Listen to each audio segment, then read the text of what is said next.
Bonjour. Bonjour Julien. Pour commencer, est-ce que tu peux nous dire pourquoi on fait cet entretien en cachant ton visage et surtout en modifiant ta voix?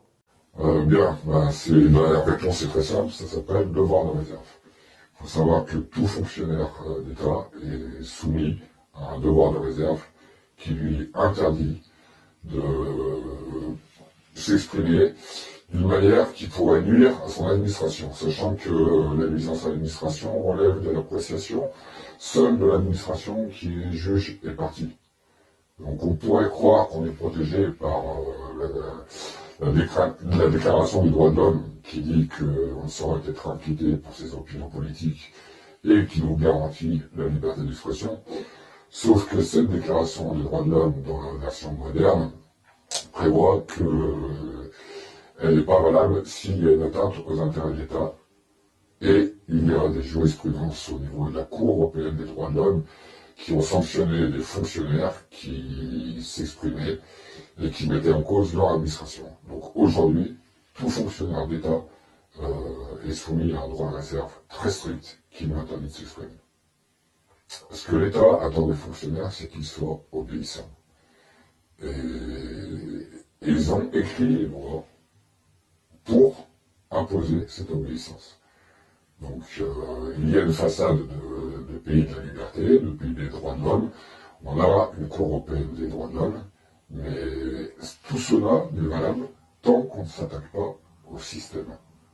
Alors revenons un peu à ce qui toi t'a donné envie de devenir policier puis ensuite CRS.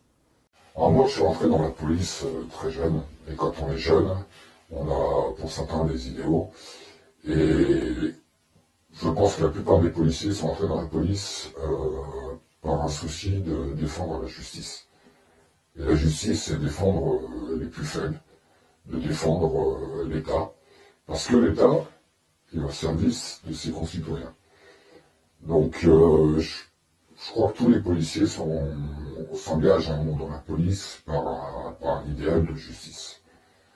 Ensuite, moi j'ai fait mes armes en région parisienne, dans les quartiers difficiles, et après c'est des questions personnelles, 2 enfants, une séparation, 2 pensions alimentaires.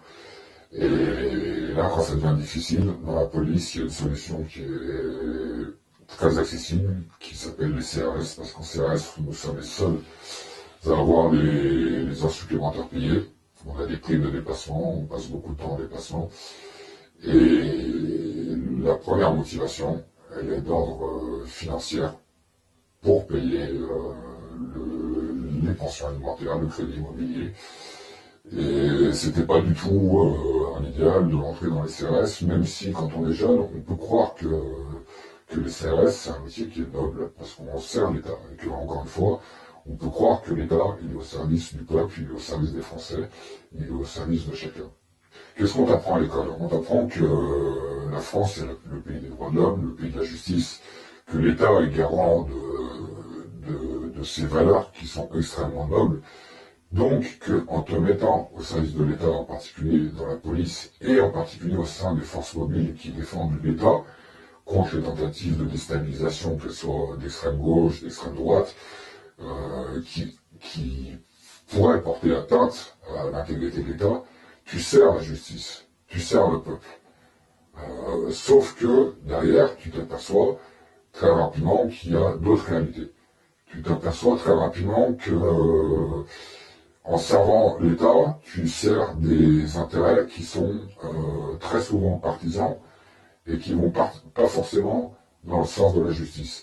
Tu t'aperçois que on te donne des ordres qui sont légaux, mais qui sont pas forcément légitimes, qui sont pas forcément justes. Parce que l'État, il écrit des lois qui nous permettent de se protéger. Là récemment tu t'es mis en arrêt maladie parce que t'en pouvais plus de réprimer les gilets jaunes. Est-ce que tu peux nous expliquer un peu ce choix? Alors là, c'est extrêmement clair. J'ai peu d'expérience en CRS, puisque ça fait 4-5 ans que je suis en CRS, moi je viens de la police urbaine. Et j'ai pu voir, selon les différentes opérations de maintien de l'ordre dans lesquelles j'ai été affecté, que les ordres diffèrent énormément. Et on est des fois dans des situations où on nous demande de faire un usage extrêmement raisonnable de la force. On nous interdit des moyens intermédiaires tels que les lanceurs de défense ou les moyens lacrymogènes, alors que des fois on pourra en avoir besoin pour notre sécurité. Mais nous avons des ordres très stricts qui nous les interdisent. Et sur les maintiens de l'ordre que j'ai pu vivre en Paris, sur les manifestations des Gilets jaunes, on a eu droit à tous les moyens. On a eu des ordres qui étaient extrêmement offensifs. Moi, je n'avais jamais vu ça. On a eu des ordres qui étaient à la limite de la légalité. Parce qu'on a un principe de proportionnalité dans la réponse à ce qu'on pourrait qualifier de désordre, donc dans notre mission de rétablir l'ordre. Et nous sommes censés répondre par des moyens qui sont adaptés au désordre auquel nous faisons face. Quand on emploie les gaz lacrymogènes pour disperser les foules, c'est que la foule, elle est hostile. C'est qu'à un moment donné, il y a un danger sur la voie publique et qu'il y a une nécessité de rétablir l'ordre qui est indiscutable. Sauf que là, on a eu des ordres, je peux le dire parce que j'en ai parlé avec beaucoup de collègues qui étaient présents sur les premières manifestations de Paris, qui étaient extrêmement agressifs. On a employé des moyens lacrymogènes après sommation ou sans sommation, alors qu'ils n'étaient clairement pas justifiés par rapport à ce qu'on avait pu vivre par le passé. On a connu des manifestations où on était violemment pris à partie par des casseurs professionnels, par des casseurs de flics, des tueurs de flics, les Black Blocs ou autres, où on nous interdisait les moyens de défense appropriés. Donc là, après, on peut se poser la question. C'est pas à moi d'y répondre. C'est juste qu'il y a à un moment donné des vraies questions à se poser. Alors, je pense que tu as déjà vu ces images, mais quand on a 5 CRS qui tabassent un manifestant à terre non armé, comment est-ce qu'on peut expliquer que de telles choses arrivent ? Il y a de nombreux paramètres qui rentrent en ligne de compte. Déjà, il faut savoir qu'un CRS, il est quand même sensible à ce qu'il entend dans les médias. Quand dans les médias, on répète que les gilets jaunes responsables ne doivent pas aller manifester le samedi, tu interprètes ce message de la manière suivante. À savoir, celui qui sera là en face de toi samedi, ce n'est pas quelqu'un de responsable. Ce n'est pas quelqu'un de pacifique. C'est quelqu'un qui risque de s'en prendre à toi, qui représente un danger. Deuxième chose, faut savoir que nous, sur le terrain, on a entendu énormément d'insultes, on a été énormément pris à partie, peu importe la justification. Moi, personnellement, je peux le comprendre, avec le recul, mais sur le coup, quand pendant 3, 4, 5 heures, tu te fais insulter, tu te fais prendre à partie, tu entends des gens qui disent « vous n'avez pas honte de faire ce boulot », qui t'associent à un gouvernement que toi-même tu n'apprécies pas forcément, mais qui te font porter la responsabilité de tous les maux de la France, tu te retrouves dans une position qui est très difficile, et progressivement, tu peux en venir à être prêt à te défouler. Tu es dans une situation de stress qui est extrême, peut y avoir aussi une situation de peur, parce que on paraît invincible derrière nos casques et nos boucliers, mais on a énormément de collègues qui sont blessés sur les services d'ordre. Il faut savoir que rien qu'un pétard, rien qu'une grenade, ça peut aussi provoquer des blessés du côté des forces de l'ordre. Les gaz, on en mange autant que les manifestants. On a des masques à gaz, des équipements qui ne sont pas adaptés, ce qui fait que nous, on subit aussi de plein fouet tous les moyens qu'on utilise.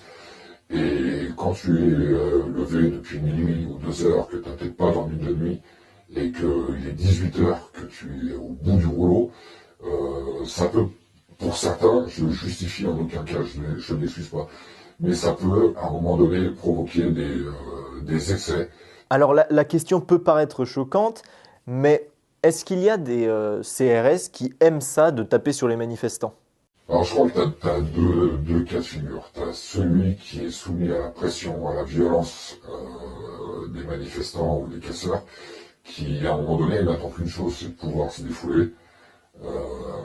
Et puis effectivement, tu en as une partie, mais qui pour moi est vraiment minoritaire de ce que j'ai pu voir, qui espère que le service sur lequel il est engagé dégénère pour pouvoir effectivement cogner, peu importe qui est en face de lui.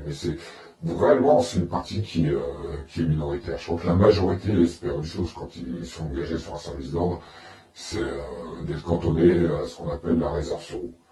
Tu restes dans ton fourgon et t'attends que ça se passe parce qu'on n'a pas besoin de toi. Et aujourd'hui, je pense que mes collègues préféraient 100 fois ou 1000 fois qu'il n'y ait pas de grabuge.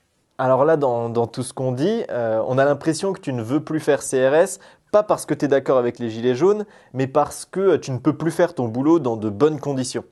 Est-ce que c'est vraiment ça ou est-ce que les revendications des Gilets jaunes te touchent également?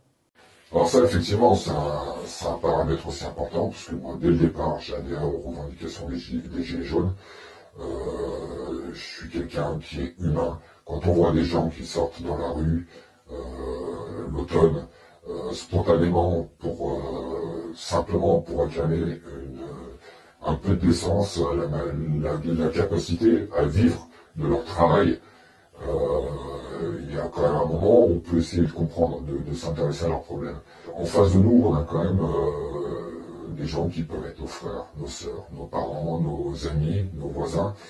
Donc effectivement, moi ça m'a posé un problème immédiatement. Et d'autre part, nous on le sait, notre boulot c'est de défendre les institutions.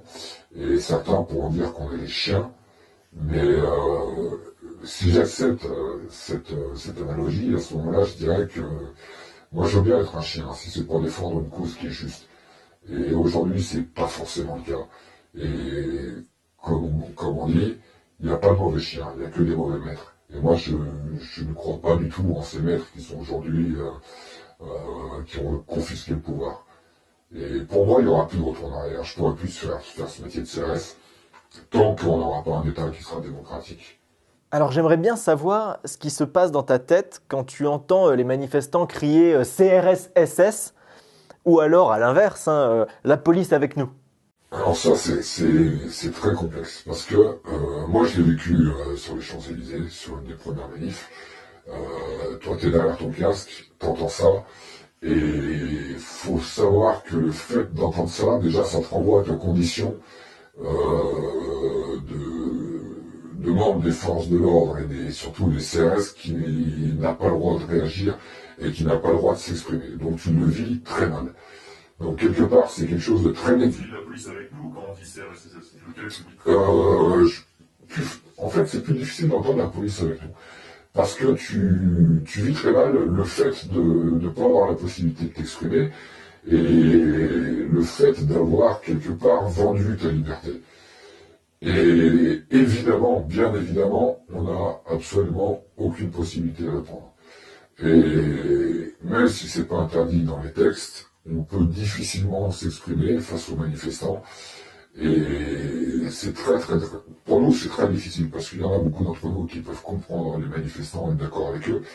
Mais ils ont un boulot, le boulot est difficile. Et on sait que les mêmes gens qui parlent avec nous vont peut-être nous insulter une demi-heure après, ou alors qu'à contrario, on va recevoir l'ordre de disperser cette foule et quelque part de trahir le fait qu'on ait pu discuter avec eux. Donc t'essayes en fait d'oublier que tu as une conscience, que tu es un être humain, que tu as une opinion, et simplement te retrancher derrière ton bouclier et ton casque, et d'attendre que ça se passe en espérant que ça se passe bien. Donc là, dans tout ce que tu nous dis, on a l'impression que voilà, CRS, c'est plus un travail qui a du sens pour toi, ou du moins plus le sens que tu cherchais à l'origine. Pourquoi est-ce que tu ne démissionnes pas tout simplement? Déjà, démissionner, ça veut dire que tu n'as plus de salaire. C'est-à-dire, du jour au lendemain, tu n'as plus de salaire, tu ne peux plus payer tes crédits, tu ne peux plus payer tes assurances, nourrir tes enfants. Par contre, effectivement, tu as toujours la possibilité de changer de spécialité. Donc, moi, personnellement, aujourd'hui, j'y pense. Mais j'ai l'espoir, et je crois que c'est même plus qu'un espoir, que la société va changer et qu'on pourra réformer la police. Parce que le maintien de l'ordre, il y en a besoin. C'est quelque chose qui est utile, c'est quelque chose qui est nécessaire. Par contre, le maintien de l'ordre peut être fait différemment. Le maintien de l'ordre, dans d'autres pays, il est fait de manière plus humaine. Il doit y avoir des moyens de prévention qui sont mises en œuvre avant qu'on arrive à la répression et à l'usage de la force. Et est-ce que tu as l'impression que les autres CRS avec qui tu as pu parler sont dans ce même état d'esprit? Qu'ils commencent à réfléchir et à se dire on travaille peut-être pas pour les bonnes personnes? Moi, je crois que comme dans tout corps de métier, tu as des gens qui se posent des questions, d'autres qui ne s'en posent pas. Il y a des questions qui sont qui mettent devant des difficultés intellectuelles. Ou à un moment donné, si tu remets en question la noblesse de ton engagement, tu risques de très mal le vivre. Et il faut savoir que dans la police, d'ailleurs, on a énormément de suicides et que les suicides, notre administration les ignore. Notre administration ne veut absolument pas reconnaître la quelconque part de responsabilité, alors qu'il n'y a sans doute pas un hasard. Et je crois qu'il y a des collègues oui, qui se posent des questions et qui n'iront pas, qui ne dépasseront pas une certaine limite. Si à un moment donné ça devient trop dangereux, ils refuseront d'y aller. Et il y a un autre qui ne se pose pas de questions, qui iront jusqu'au bout. Qui iront jusqu'au bout, quelle que soit la personne qui lui donne les ordres, et quels que soient les ordres qu'ils reçoivent. Donc là, tu me dis un truc intéressant, là. C'est que si les manifestants deviennent plus violents, les CRS pourraient refuser d'aller sur le terrain. Est-ce que ça veut dire que la violence serait une meilleure manière de gagner contre les forces de l'ordre? C'est pervers, hein, là on a un rapport de force. Je prends un cas de figure qui n'est pas arrivé, qui ne va pas arriver. C'est si les flics commencent à se faire tirer dessus à balles réelles, je pense que tu en as une grosse partie qui n'irait plus du jour au lendemain. Parce que nous, si le combat qu'on combat, nous, en tant que policiers, hein, c'est juste qu'on a un engagement, on a un salaire, on est prêt à accepter certaines choses pour ce salaire, pour ces contreparties. Par contre, ces contreparties, elles ne méritent pas qu'on risque notre vie. Surtout si t'es pas convaincu que tu agis réellement par la justice. Si demain tu nous mets les Allemands comme en 1939, oui, on se battra, on sera prêt à risquer notre vie. Aujourd'hui, c'est pas le cas.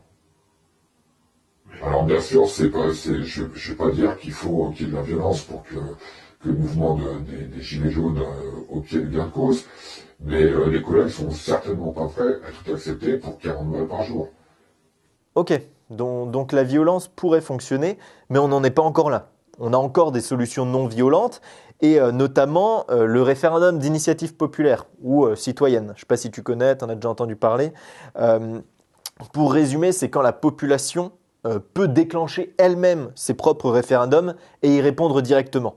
Donc c'est un outil totalement démocratique qui pourrait offrir une sortie pacifique au conflit politique que subit la France et qu'elle subit chaque année.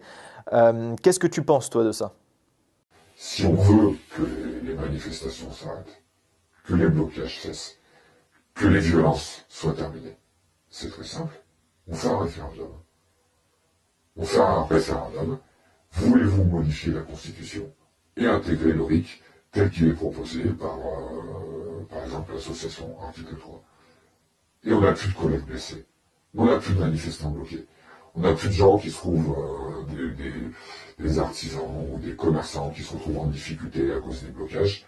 On règle le problème de manière démocratique. Donc moi, je vais aller plus loin que ça. On a la veille de l'acte 5, et il y aura sans doute un acte 6, un acte 7, un acte 8, parce que les manifestants sont pas prêts de lâcher.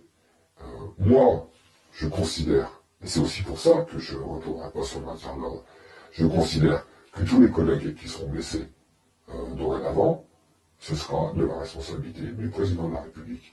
Parce que entre ses mains, en tant que président de la République, il dispose d'une solution pacifique et démocratique. Il demande à son Premier ministre de lui soumettre un référendum sur cette question. Pourquoi est-ce qu'il ne l'utilise pas? Pourquoi est-ce qu'il choisit la répression? Merci pour cet entretien et merci à vous d'avoir regardé cette vidéo jusqu'à la fin. N'oubliez surtout pas de la partager un maximum, c'est très important. Merci aussi aux tipeurs qui financent Demos Kratos et qui nous permettent d'inviter des lanceurs d'alerte et de lancer les alertes tout simplement. Enfin bref, voilà, merci à tous et à bientôt sur Demos Kratos.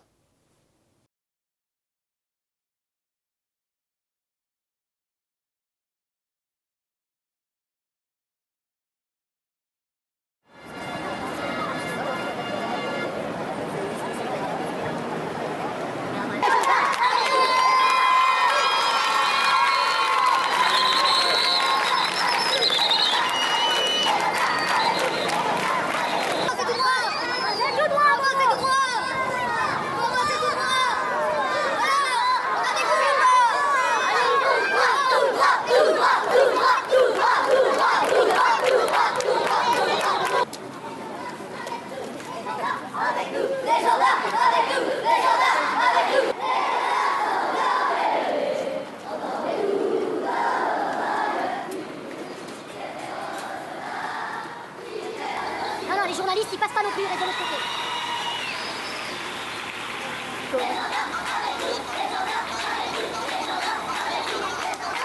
Le cortège est notre contact sur la Gabrielle, pour l'instant ils sont stoppés. On est tous collègues.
Monsieur Alexandre Langlois du syndicat Vigipolice. Voilà, qui a dénoncé les hiérarchies policières. Donc. Voilà, sur tous les problèmes qu'il y avait, divers et variés. Voilà, donc si on fait, parce que c'est un dommage qu'on conseil de discipline pour ça, pour la police de Paris, parce qu'il ne faut pas dénoncer qu'ils font des fautes en écriture publique sur les chiffres de la délinquance, ça faut pas. Faut pas dénoncer qu'ils laissent le collègue se suicider, ça faut pas. Ça c'est pas marqué dedans, mais on le sait, fallait pas porter plainte dans l'affaire Benalla, ça faut pas. Ensuite, on a un médecin dans l'Est de la France qui agresse sexuellement les personnes, les fonctionnaires de police en échange de leur donner leur titre pour pouvoir devenir policier. Ça fallait pas dénoncer. Monsieur Castaner a même répondu en disant j'ai bien lu tout votre dossier avec attention, hein. Il n'y a pas de problème. J'ai saisi le directeur général de la police nationale à ce sujet. Bon bah conseil de discipline du coup. Et en plus ce médecin on suppose, il m'envoie au tribunal pour diffamation. On suppose que c'est avec l'argent de l'administration, c'est-à-dire l'argent de nos impôts. Voilà. Ensuite, les convocations sont tombées bizarrement pile au moment où on prenait la parole sur les gilets jaunes. Donc pareil, ça ils n'ont pas mis, pour continuer de dénoncer, etc. Et voilà, ce qu'on voudrait, c'est une police républicaine et on se bat pour qu'on soit défenseur des libertés individuelles. Ça c'était avant 2014, avant M. Valls. Depuis que M. Valls s'est passé, c'est défenseur des lois. Alors, on peut légaliser tout ce qu'on veut, mais c'est pas forcément légitime. Voilà, il y a la même chose. Avant, on était défenseur des institutions de la République. Ça parle un petit peu, et maintenant les défenseurs des institutions et des intérêts nationaux, qui nous pensent, qui c'est qui définit ça, c'est vachement subjectif. Donc voilà, on aimerait bien redevenir des gardiens de la paix, pas des forces de l'ordre. Et encore, il y a une petite dérive qu'ils ont rajoutée l'année dernière, c'était la propagande pour recruter, c'est devenir gardien de notre paix. Ah, la paix de qui?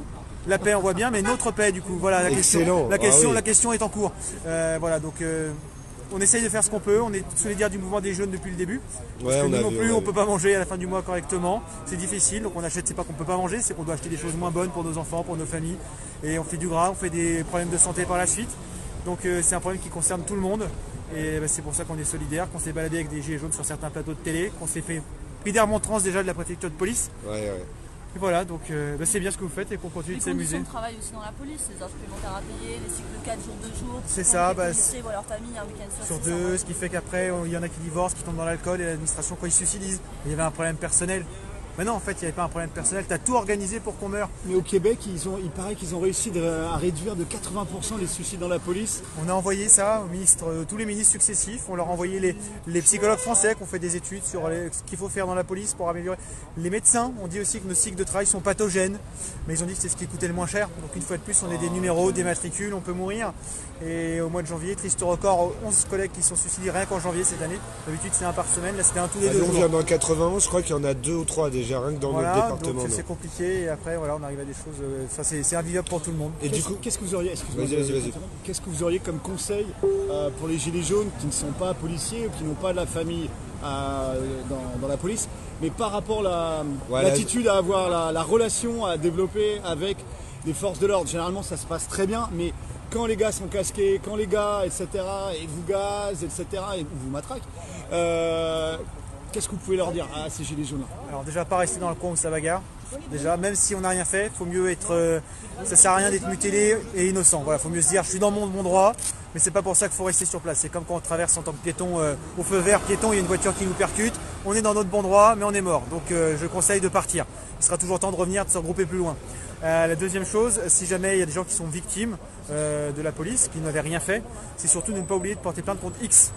Parce qu'on fait X, parce que sinon il n'y a que notre collègue de terrain qui est le sommet immergé de l'iceberg, qui des fois n'a pas la formation nécessaire, ça c'est bien souvent, qui est mis là en pâture en fait, comme les gilets jaunes en fait, et la hiérarchie qui permet de sacrifier un policier dans son emploi, qui permet d'avoir un gilet jaune mutilé, ne sera jamais inquiété, ils vont juste changer les gens sacrifiés. Et ce que j'aimerais aussi, c'est qu'on compte aussi, de façon générale, qu'on arrive de nous dire, il y a 1000 blessés d'un côté, 2000 de l'autre. Non, il y a 3000 personnes du peuple qui sont blessées. Les mecs qui nous opposent les uns aux autres sont dans des bureaux.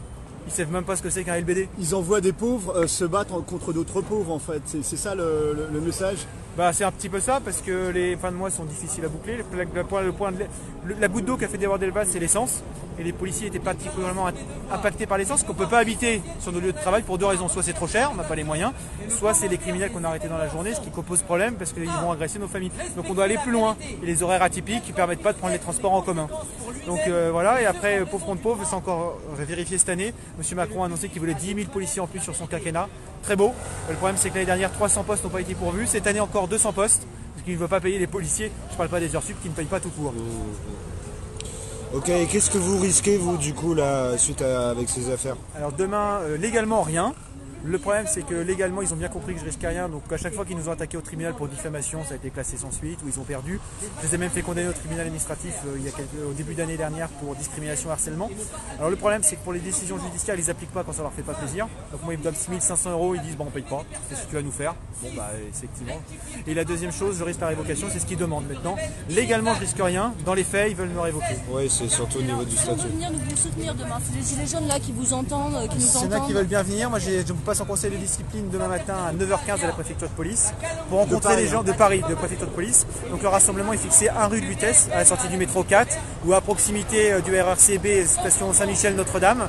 J'ai fixé le rendez-vous à 8h15 pour pouvoir discuter avec les gens qui voudraient venir, que ce soit pas juste un truc de soutien. Et après, ceux qui peuvent rester à l'issue, pareil, j'ai le temps de discuter, de rester tranquillement pour faire un compte rendu. Voilà. Alors encore merci pour tout ce que vous faites. Merci, parce que c'est un travail collectif. Je ne suis pas tout seul. Je voudrais juste, citoyen policier, tu sais, nous on est très égalitaires, juste lire en fait la charte, le début de la charte politique de notre rond-point. Ouais. Les institutions actuelles ne répondent plus à leur rôle premier qui est d'assurer une vie digne et heureuse à la population de notre beau et riche pays. Nous, Gilets jaunes, nous nous sommes levés pour améliorer radicalement et pacifiquement ces institutions afin de remettre l'homme avant la finance et de pouvoir vivre dignement de notre travail. Ça concerne aussi les policiers et on demande à quand est-ce que les corps constitués vont basculer du côté du peuple et arrêter d'une manière ou d'une autre et arrêter de se tirer une balle dans le pied finalement. Alors sur les prises de position politiques, ce qu'on a dit, nous on soutient pour ce qui est le pouvoir d'achat. Les prises de position politiques en tant que syndicat, on ne peut pas en prendre. Par contre, on dit aux gens, vous êtes citoyens à côté d'être policiers, donc faites ce que vous avez à faire en tant que citoyen. Après, nous ce qu'on attend, c'est ce qu'on dit, c'est ce qu'on espère que le mouvement des Gilets jaunes va durer parce qu'à un moment les policiers ne pourront pas faire tout leur week-end sur le terrain, les heures sup accumulées et voir qu'ils sont pris pour des cons avec des vacations de 20 ou 23 heures en se pissant dessus parce qu'ils n'ont pas le droit de faire de pause et de nourrir avec une pomme pote et une bouteille d'eau. Donc on espère qu'à un moment nos collègues vont se protéger leur santé, protéger les gens parce que quand on est fatigué on ne réagit pas de la même façon et ce sera eux qui seront inquiétés. Donc on espère qu'à un moment ils vont aller voir le docteur, qui vont dire docteur je n'en peux plus, je suis au bout du rouleau. Et là, la question qu'on espère que se poseront nos politiques, c'est pas de savoir ils sont tous en arrêt de complaisance. Non, c'est de comment les policiers ils ont tenu jusque-là. Voilà. Donc en fait, il faut juste tenir. Un moment, humainement, les policiers sont des humains. Au bout d'un moment, ils vont lâcher parce que la machine humaine ne peut pas tenir un rythme qu'on nous impose. Tout simplement. Bah, encore merci beaucoup et puis merci, énorme courage soutien à de vous. notre part.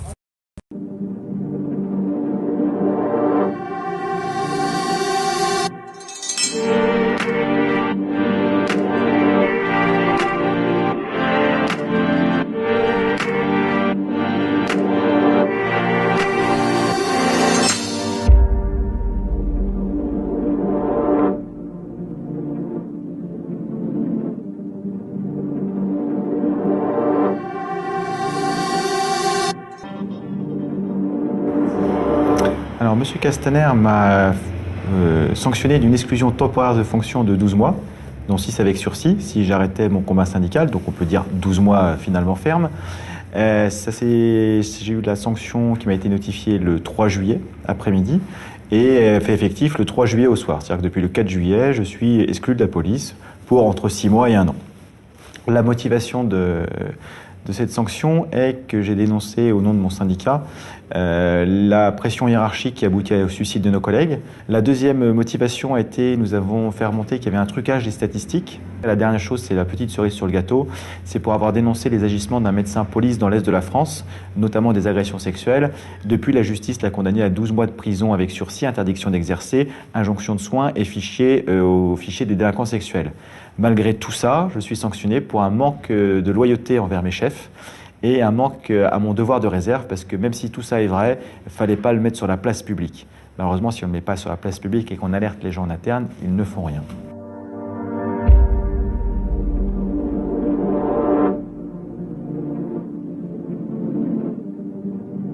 J'ai décidé de porter plainte sur les conseils de mon avocat contre donc Maître Bouzereau, contre mon ministre Christophe Castaner pour discrimination syndicale aggravée, car en fait la seule chose comme M. Castaner me reproche, déjà la sanction qu'il m'a donnée, il l'a choisie tout seul, parce que le conseil de discipline ne s'est pas prononcé pour un niveau de sanction, donc c'est une sanction politique décidée juste par le ministre, et finalement il s'en prend par rapport à mon mandat syndical, c'est-à-dire que professionnellement il n'a rien à me reprocher, je suis noté 6 sur 7, donc ce qui est la note maximum normale pour un fonctionnaire, des appréciations élogieuses de ma hiérarchie locale jusqu'au commissaire.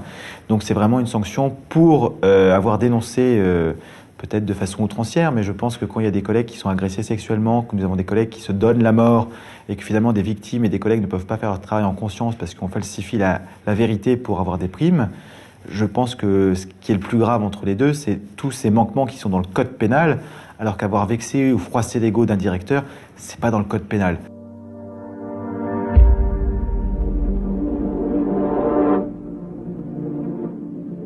Depuis le début de l'année, nous en sommes à 4 suicides, un suicide tous les 4 jours, depuis le début de l'année. Donc là, on est en train de crever le plafond. Donc il y a un vrai malaise au sein de la police. La prise en charge qui a été proposée par M. Castaner, c'est une ligne SOS suicide 24 heures sur 24, qui est complètement inefficace et qui ne sert à rien par un coup de com', parce que quand on est au plus mal, c'est pas à ce moment-là qu'on va passer un coup de téléphone à SOS Amitié. Et la deuxième chose, c'est notre directeur général de la police nationale, M. Morvan, qui a proposé dans une note de service de janvier de dire « J'ordonne à la hiérarchie de faire preuve d'empathie ». Donc déjà, c'est qu'il y a un problème quand on demande ça par note de service. Et puis comme il a vu que ça marchait pas, il a dit je vais organiser des barbecues conviviaux. Ce sera 7 € par fonctionnaire pour l'année. Et par contre, bien sûr, ce sera sur votre temps personnel. Dans un contexte où justement nos collègues, à cause des heures sup accumulées, n'arrivent plus à voir leur famille correctement, on leur propose vous allez rester encore au travail pour faire un petit barbecue convivial pour lutter contre le suicide. Donc au pire, ça fait rien. Et voilà. Et sinon, ça peut même aggraver la situation parce qu'on est encore plus privé de notre famille. Donc avec des personnes comme ça, qui sont dans un déni complet, on sait que c'est un management institutionnel qui pose problème. À France Télécom Orange, aujourd'hui, ils sont en procès parce que c'est la machine qu'ils ont mis en place qui broyait les salariés. Ils ont eu 19 suicides réussis, malheureusement, en 2 ans. Monsieur Morvan a pris ses fonctions en août 2017, 87 suicides. Il n'est toujours pas inquiété, la seule mesure qu'il a prise, c'est un barbecue. Donc ça pose un problème, avec en plus des déclarations qu'il avait faites sur une chaîne de télé à 21h. Il a dit non, la police n'est pas malade. Oui, il y a des syndicats qui se battent sur ça, mais ils n'ont rien compris. Moi, je sais ce qu'il faut faire. Bon, après, malheureusement pour la police nationale, M. Morvan est policier depuis qu'il est devenu directeur général. Avant, il était préfet. Donc effectivement, pour connaître la maison, c'est un petit peu compliqué. C'est-à-dire qu'il a moins d'expérience qu'un gardien de la paix stagiaire qui encore, lui, en plus, est sur le terrain dans les zones les plus difficiles. Donc tout ce contexte fait qu'effectivement nos collègues se suicident et les choses se sont aggravées parce que les heures supplémentaires se sont encore accumulées à cause de l'activité sociale, à cause du terrorisme, donc il y a un multifacteur. Après, on doit assurer les missions, mais comme derrière, il n'y a pas de renfort prévu, il n'y a pas de renforcement d'effectifs, les missions ne sont pas adaptées, on a peur de tout, donc on nous fait prendre des heures de service 3 heures avant au cas où, et on finit 2 heures après au cas où. Donc en plus, on est géré par des pieds nickelés. À côté de ça, la perte de sens du métier. Beaucoup de nos collègues ne se retrouvent plus dans les convictions qui les ont poussés à s'engager dans la police nationale. Et en fait, comme avec ces heures de travail où on est complètement décalé, on nous a brisé notre vie privée, familiale, on n'arrive plus à se ressourcer avec des horaires tellement atypiques qu'on ne peut pas avoir juste une vie en société normale, on se retrouve qu'entre policiers, et au bout d'un moment, quand même le métier pour lequel on s'est engagé, on ne s'y retrouve plus, nos collègues tout seuls finissent par malheureusement se suicider. La seule réponse est complètement inadaptée, et pour pas qu'il y ait de problème, du coup, on met tout sous le tapis, on dit tout va bien dans la police, laissez-nous tranquilles. Ce qui est complètement abject de leur part en fait.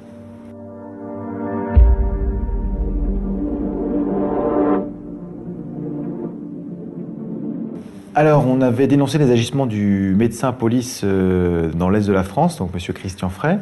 On avait été alerté par des collègues qui étaient victimes à la fois d'agressions sexuelles, mais pas que. Il y avait également du harcèlement au travail, de la discrimination en raison de l'état de santé, pour complaire une hiérarchie, parce que la hiérarchie policière se servait de ce médecin également en méthode de coercition pour briser nos collègues par le biais de la maladie. Des fois, ils ne pouvaient pas reprendre alors qu'ils étaient plus malades, ils étaient forcés de reprendre alors qu'ils étaient malades. En fait, ils faisaient tout et n'importe quoi pour être bien vu de la hiérarchie. À côté de ça, on le laissait tranquille avec ses agressions sexuelles. Du coup, ce qui s'est passé, c'est que quand on a envoyé d'abord, on a écrit à M. Castaner pour le prévenir de la situation, pas de réponse. Notre déléguée qui est dans l'Est de la France, qui est elle-même victime de ce docteur, a envoyé tout un dossier avec des preuves, des témoignages, etc. À ce moment-là, on a eu une réponse de la directrice de cabinet de M. Castaner qui a dit « Monsieur le ministre a bien lu tout le dossier avec attention. Il va saisir Monsieur le directeur général de la police nationale pour acte. » L'acte a été de m'envoyer en conseil de discipline et que M. Castaner, du coup, paye les frais de justice du docteur Frey pour qu'il m'attaque en diffamation. Donc, c'est-à-dire que la justice a pris à sa charge les frais de justice, son avocat et la consignation. À côté de ça, on a eu des collègues victimes par la suite de ce docteur qui n'ont pas eu leurs frais de justice pris en charge. C'est-à-dire que M. Castaner a fait le choix délibéré de soutenir un agresseur sexuel potentiel. Finalement, la situation, c'est... Entre guillemets, il y a eu 10 plaintes qui ont été déposées. Donc, M. Frey est placé en garde à vue. Il est suspendu de ses fonctions, mais toujours payé avec son traitement, ce que le ministère dit, il est présumé innocent tant qu'il n'a pas été jugé. À titre de parallèle, moi, je suis coupé de 12 mois de salaire parce que j'ai parlé justement de la situation, alors que le docteur Frey, qui est présumé quand même de choses assez graves, coupable de choses assez graves, lui, on le maintient son salaire. Et donc, finalement, ça, il ne l'avait pas prévu. Lors de mon conseil de discipline, c'était un des points, on m'a dit, tant qu'il n'est pas jugé coupable, il est présumé innocent, donc ce que vous avez fait est intolérable vis-à-vis de ce médecin qui a toute notre confiance. Très bien. Monsieur Castaner, par la suite, a été interrogé par France Bleu Lorraine, qui a dit, du coup, est-ce que vous saviez, Monsieur Castaner, pour les agressions sexuelles de ce médecin, un syndicat, Vigie, vous a alerté, a priori? Et sa réponse a été, Vigie n'est pas un syndicat. La chose la plus amusante dans sa déclaration, c'est quand le journaliste lui repose la question. Donc, est-ce que vous étiez au courant? La réponse, normalement, c'est oui ou non. Sa réponse a été, pour être tout à fait honnête, je ne connais pas tous les dossiers du ministère de l'Intérieur. Bon, ça, on s'était rendu compte qu'on ne connaissait pas tous les dossiers, mais c'était oui ou non. C'était pas pour être tout à fait honnête. Donc, ce médecin bénéficie jusqu'à la dernière minute du soutien de l'administration. Et au final, une fois de plus, c'est celui qui lance l'alerte qui est accusé. Malgré qu'il soit condamné au pénal, ce médecin, parce que c'est reconnu.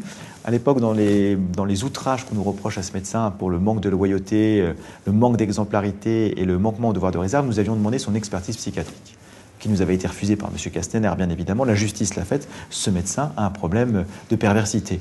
Et il a une injonction de soins à l'heure actuelle. Donc voilà, donc nous sommes dirigés par une caste politique et une haute hiérarchie qui, même quand la justice vient donner des condamnations pénales pour des choses qui sont complètement abjectes et que la société française rejette dans son ensemble, il continue de persécuter celui qui a lancé l'alerte et qui a osé mettre les choses sur la table. À savoir qu'il y a encore 12 plaintes qui sont en cours d'instruction par rapport à ce médecin, mais que l'IGPN a dit c'est pas très important, c'est pas grave, on va ralentir au maximum et on va s'en occuper d'ici 2020.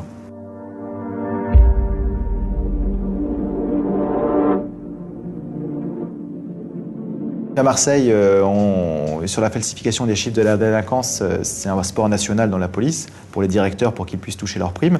À Marseille, on a eu la chance d'avoir des collègues qui ont bien voulu témoigner et donner les éléments et des victimes qui ont bien voulu parler en disant « moi, j'ai pas été pris à la hauteur de ce que j'ai subi en fait ». Donc grâce à ça, on a pu monter le dossier. On a d'abord monté en interne. Pendant 1 an, on a alerté la hiérarchie, donc M. Salanova, qui était directeur départemental, et il choisit de rien faire. à part dire sur notre délégué qu'ils allaient purger le problème en parlant de notre délégué localement, qui finalement a été harcelé également pour avoir dénoncé déjà les choses juste en interne. Finalement, on décide de ne pas se laisser faire. Notre délégué, finalement, fait un petit communiqué de presse là-bas et c'est relayé par la presse. D'abord Europe 1, puis le Canard enchaîné, et finalement, ça finit sur le journal de France 2. À chaque fois avec une défense différente du directeur départemental. La première fois, c'est une erreur de logiciel. La deuxième fois, c'est quelques fonctionnaires qui m'en veulent et qui cherchent à se venger. La troisième fois, c'était écoutez, oui, il s'est falsifié, mais moi, j'ai rien demandé, j'y suis pour rien. Et on était, après une quatrième défense, je ne sais plus quel média avait lancé quelque chose, ils ont dit bon bah les chiffres de la délinquance sont bien baissés, pas autant qu'on l'a dit, mais ils ont quand même baissé, donc soyez gentils avec nous. Et au final, quand les chiffres ont été annoncés de la délinquance, donc c'était en 2018, des très bons chiffres avec des très grosses baisses, le lendemain on se tirait dessus à la Kalachnikov dans les quartiers nord de Marseille, pour montrer un petit peu que la réalité n'avait rien à voir avec ce qu'ils avaient maquillé. Malgré tout ça, avoir alerté en interne de façon pour que justement on puisse régler les choses au sein de la police nationale, parce que nous, le but du jeu c'est que les choses soient réglées, c'est pas d'éclabousser la police nationale. Du coup, on a médiatisé tout ça et on nous a reproché du coup d'avoir jeté l'opprobre sur la police nationale. Finalement, le directeur de M. Salanova des Bouches-du-Rhône a été récompensé pour ses bons résultats et est devenu directeur central de la sécurité publique, c'est-à-dire qu'il a sous ses ordres tous les commissariats de France et donc 50% des policiers. C'est un des plus gros postes dans la police nationale en dessous du directeur général. Donc nous, on a déposé un recours, une dénonciation auprès du parquet financier à l'origine en disant écoutez, il y a falsification des chiffres, donc c'est des fonds en écriture, mais le but derrière, c'est de gagner de l'argent. Parce que ces personnes touchent des primes sur des résultats faussés. Donc c'était un détournement de fonds publics et une escroquerie en bande organisée. Le parquet financier a paniqué, ils ont dit on ne traite pas le dossier, on renvoie à Marseille. Et donc depuis avril 2018, le dossier est sur le bureau du procureur à Marseille qui a dû s'endormir dessus depuis. On constate que dans l'autre sens, quand c'est pour nous attaquer, les procureurs sont beaucoup plus réactifs et la justice traite de façon plus expéditive les dossiers que contre notre hiérarchie. Et au final, donc, ce qui nous a conforté dans nos recherches après aussi, c'est qu'il y a 2 rapports parlementaires qui confirment que les chiffres de la délinquance dans la police nationale sont truqués. Par contre, ils n'ont pas passé le pas en disant pourquoi ils sont truqués, ou ils sont falsifiés en tous les cas. Et il y a un rapport également de l'inspection générale de l'administration qui a constaté également que les chiffres de la police étaient truqués. Mais une fois de plus, eux aussi n'ont pas été jusqu'au bout du raisonnement pour savoir pourquoi derrière ils truquaient les chiffres. C'est-à-dire toucher de l'argent avec des primes qui peuvent atteindre plusieurs dizaines de milliers d'euros sur un travail non fait, en plus de plaire aux politiques qui peuvent annoncer des bons résultats sur quelque chose de complètement bidon.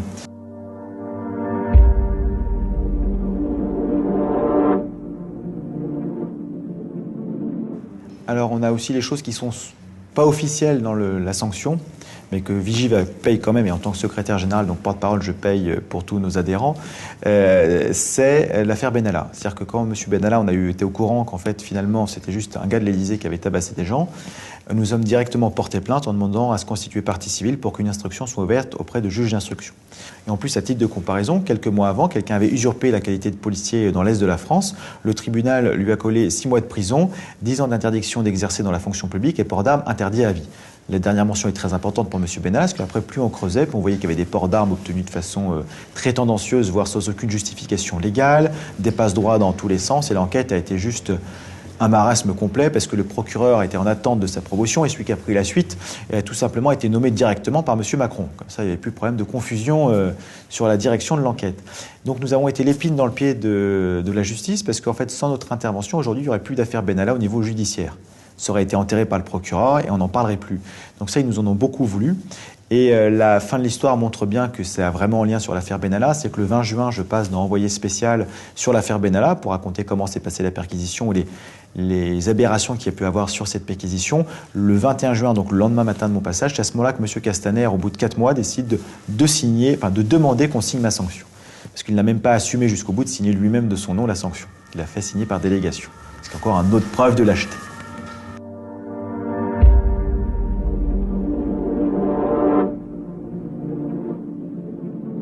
Alors, on a soutenu les Gilets jaunes dès le début. C'est pas moi personnellement qui les ai soutenus, bien que personnellement je les soutiens également, mais c'était la voix du syndicat. Nos adhérents ont dit on les soutient, parce que nous, avoir mieux vivre à la fin du mois, une meilleure répartition de l'argent pour qu'on puisse avoir des fins de mois décentes, ça nous concerne aussi. D'autant plus que le départ du mouvement des Gilets jaunes, c'était le prix de l'essence. Les policiers ne pouvant pas habiter sur le lieu de travail, soit parce que c'est trop cher, soit parce que le quartier, ils vont avoir les criminels ou les délinquants qu'ils ont arrêtés dans la journée, ce qui n'est pas possible non plus, doivent payer le prix de l'essence, ne pouvant pas prendre les transports en commun, vu que les horaires sont atypiques. Donc on était particulièrement touchés par le début. Et après, du coup, qu'on a vu comment la gestion du mouvement était faite, c'est-à-dire qu'on empêchait les gens de s'exprimer et qu'on n'était plus dans le rôle d'une police républicaine qui, justement, garantit à tout le monde la liberté d'expression et après chacun manifeste, on est d'accord, on n'est pas d'accord, mais les gens expriment leur point de vue, leur opinion. Là, on a été dans la répression complète du mouvement, avec par exemple à Paris un record 13 500 grenades tirées le 1er décembre sur 7 000 manifestants officiels. Il y avait plus de monde, mais du coup, en prenant les chiffres officiels, on arrive à 2 grenades par manifestant tirées, ce qui correspond à 15 jours de Notre-Dame-des-Landes. Et là, récemment, j'ai été interviewé par un journal de Hong Kong où ils se plaignaient des violences policières sur leurs manifestations. Sur 15 jours de manifestation, 2 millions de personnes dans les rues, 150 grenades. Donc c'est pour montrer que même dans les pays qui sont réputés des fois plus autoritaires comme la Chine, Hong Kong et la Chine arrivent à la cheville de ce que la France est capable de faire en répression sociale et sociétale.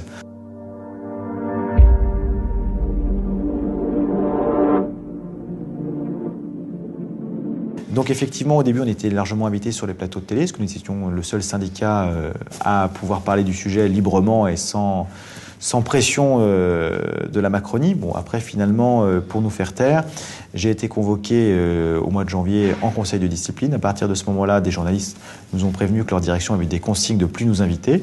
Donc certains médias ont continué de nous inviter en disant c'est pas grave, on résistera aux pressions de l'Élysée. D'autres ont fait le choix de ne plus nous recevoir parce qu'ils avaient d'autres intérêts. Je sais que certains journalistes, par exemple, ont fait le choix de continuer de nous suivre, mais ont blacklisté, n'ont pu être invités pendant 6 mois au ministère de l'Intérieur, n'ont plus les conférences de presse. Donc il y a eu des moyens de coercition derrière, ce qui est compliqué quand on est journaliste en charge de la police.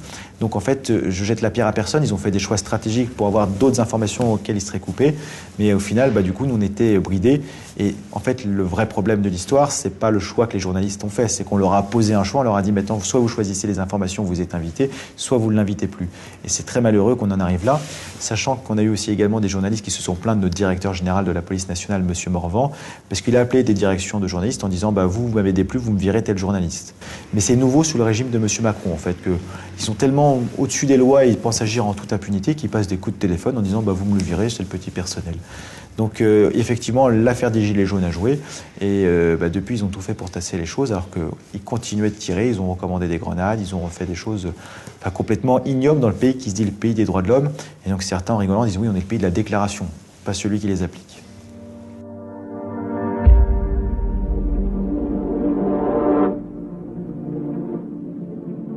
On a alerté depuis le début sur la stratégie du maintien de l'ordre parce qu'en fait, d'avoir des blessés de chaque côté, ça n'apporte la paix à personne.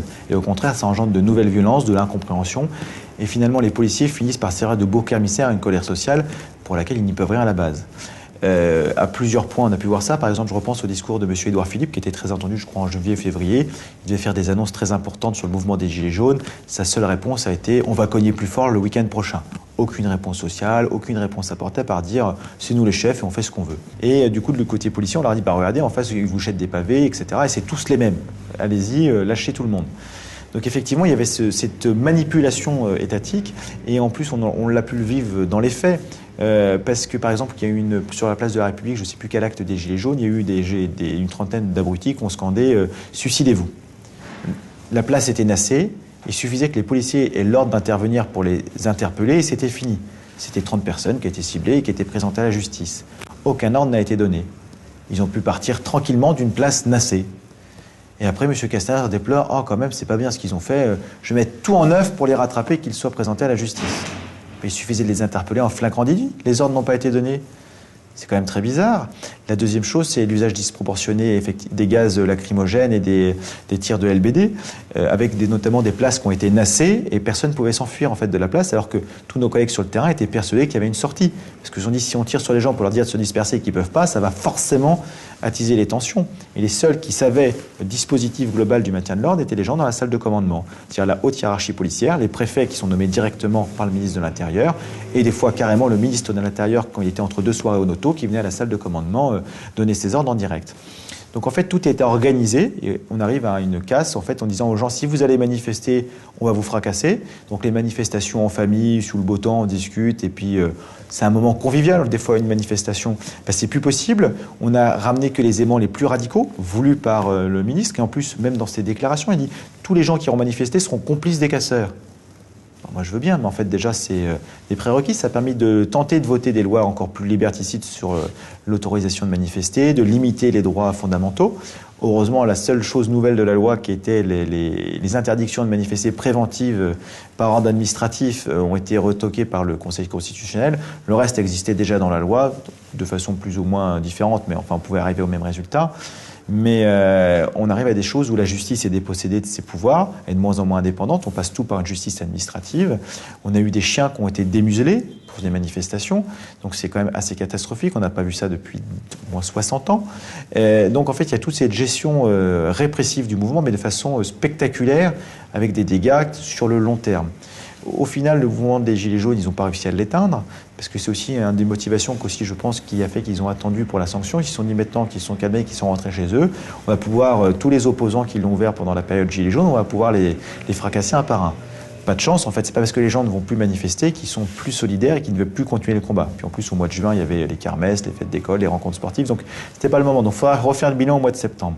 Mais du coup, ça s'est retourné contre M. Castaner. Mais cette gestion du maintien de l'ordre montre bien que même dans les pays étrangers, ils se demandent comment on peut faire en France. Donc il y a cette volonté de répression. Et j'allais reprendre Hong Kong, parce qu'ils ont eu des manifestations monstres ces dernières semaines. À la fin, la responsable du gouvernement de Hong Kong a présenté ses excuses devant ce qui s'est passé. Finalement, quand il y a une interview croisée entre un Américain, un Français et Hong Kong, c'est Hong Kong qui est la moins violente des polices, et la plus violente est la police française. Sur les gaz, notamment, qui sont utilisés, qui se décomposent en cyanure dans le sang, les États-Unis ont arrêté de s'en servir. Il n'y a plus qu'un endroit au monde, ils s'en servent dans... Il n'y a plus qu'une démocratie au monde, parce que dans les dictatures, il n'y a pas de problème, mais il n'y a plus qu'une démocratie au monde qui les utilise, c'est Israël, et uniquement sur la bande de Gaza, sur les Palestiniens. Trop dangereux pour les Israéliens pure souche. Donc on est sur cette mentalité de complètement abject de réprimer son propre peuple et de se dire s'il y a un ennemi de l'intérieur qu'il faut fracasser, parce qu'ils mettent en danger nos prérogatives et les décisions qu'on va imposer au peuple. Donc effectivement, on a le dénoncé, on continuera de le dénoncer, parce que, comme dirait un collègue CRS, une manifestation qui se passe bien, c'est quand j'étais appuyé sur mon bouclier, que j'ai regardé les manifestants défiler avec ce qu'ils avaient à dire, et que j'ai pas eu à intervenir. Comme ça, c'est-à-dire que les gens étaient en sécurité, moi j'ai pas eu à intervenir, je suis pas blessé, et je rentre à l'heure voir ma famille. Et le plus vicieux dans ces mouvements des Gilets jaunes et au niveau de la gestion de la police, c'est que là, ils veulent nous mettre un nouveau cycle de travail où on va travailler 12h08, qui permettra, ils disent, c'est pour que vous ayez un mercredi sur deux et un dimanche et un week-end sur deux, donc c'est bien. Par contre, en échange, vous allez travailler 12h08, ce qui veut dire qu'à plus le temps de transport, on arrivera à 14 ou 15 heures sur la journée. Donc autant dire qu'au niveau de la fin de journée, on sera épuisé avec les risques que ça comporte quand on est armé. Et la réponse a été, oui, mais sur les Gilets jaunes, vous avez été capable de faire 14-15 heures, vous avez tenu, donc du coup 12 heures, ça ne va pas vous poser de problème. On leur a dit, en fait, les gens ont tenu par conviction, ils sont allés au bout parce que vous leur avez donné des ordres complètement absurdes. Mais maintenant, vous voulez en fait institutionnaliser en disant, comme vous l'avez déjà fait, on va faire ça de façon permanente. Donc on est vraiment dirigé par des gens dangereux qui ont surtout aucune estime à la fois de la vie des policiers et de leur vie privée, mais du coup aucune estime non plus pour la sécurité de la population, parce qu'un policier épuisé n'assure pas du tout la sécurité de la population, il assure juste un rendement statistique de présence sur le terrain.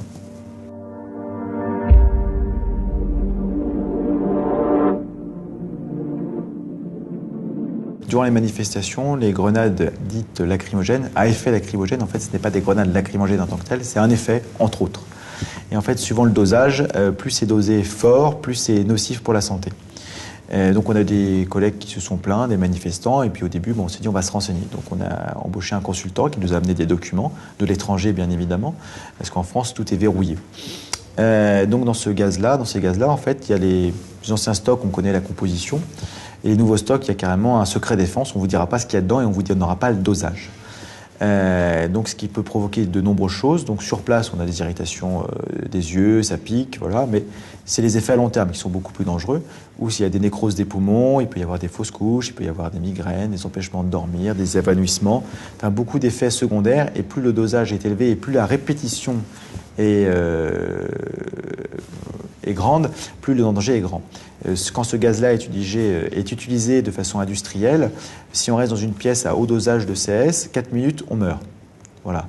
Donc c'est classé en gaz très toxique par l'Union européenne, à ne pas déverser dans la nature, directement à l'air aéré, donc au niveau industriel, très dangereux. Nous avons également des collègues militaires qui sont battus parce qu'ils avaient utilisé ces gaz-là pendant la guerre d'Algérie. La même chose, on les avait obligés de tirer sur des gens en manifestation également, mais eux aussi ont été gazés. Ils ont fait un procès à l'État et on a un de ces militaires, survivant parce que les autres sont morts avec des maladies diverses et variées des poumons, en 2017. Ça leur a pris 20 ans de procès. 20 ans de procès avec, à chaque fois en disant prouvez-nous que c'est bien lié à ça, faites-nous savoir, parce que vous avez peut-être fumé finalement, ou c'est peut-être lié à d'autres choses. Oui, mais tous les gens du régiment sont morts avec les mêmes problèmes. Oui, mais ça ne veut rien dire, on ne veut pas savoir.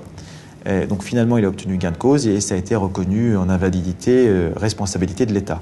Donc l'État sait parfaitement, ça a déjà été jugé au niveau de l'armée, donc ils savent parfaitement ce qu'ils font. La deuxième chose aussi également dans ce procès, ce qui était amusant, c'est que l'État a fait venir témoigner un grand expert français en disant bon, on ne connaît pas les effets à long terme de ce produit. Et malheureusement pour lui, la partie en défense est allée chercher ses publications en anglais qui disaient voilà les dangers de ce gaz CS à long terme, ça a tel effet sur la santé, etc. Donc en plus, ils vont chercher des gens qui se parjurent devant les tribunaux. Autre chose également, sur les études aux États-Unis, en Angleterre, les États-Unis utilisaient ce gaz-là pour réprimer les manifestations. La dernière fois qu'ils les ont utilisés, c'était en 2011.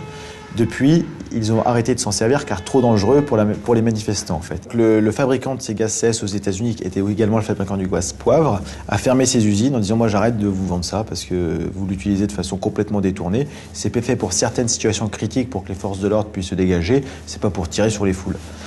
Donc du coup, les États-Unis ont arrêté de s'en servir également de façon massive, déjà le fabricant ayant mis son veto.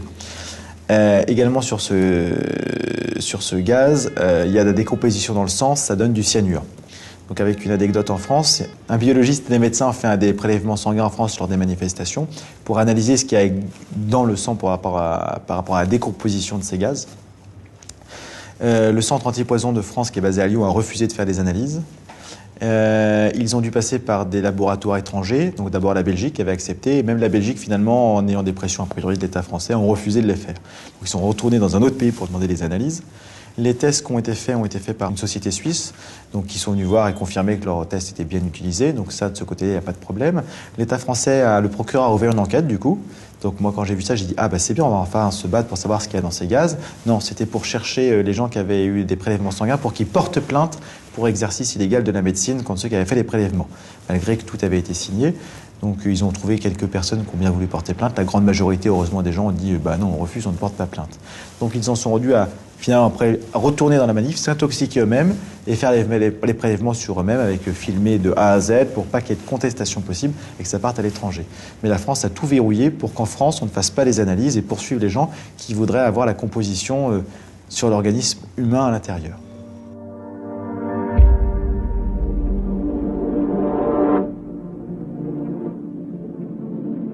Alors, il y a dans la police nationale, on avait le devoir de réserve et M. Valls, en 2014, fait un nouveau code de déontologie, réaffirme le devoir de réserve et en plus l'étend aux syndicats, en disant les syndicalistes aussi devront être soumis au devoir de réserve et fermer leur bouche, c'est-à-dire qu'un syndicat n'aura plus le droit de critiquer l'institution.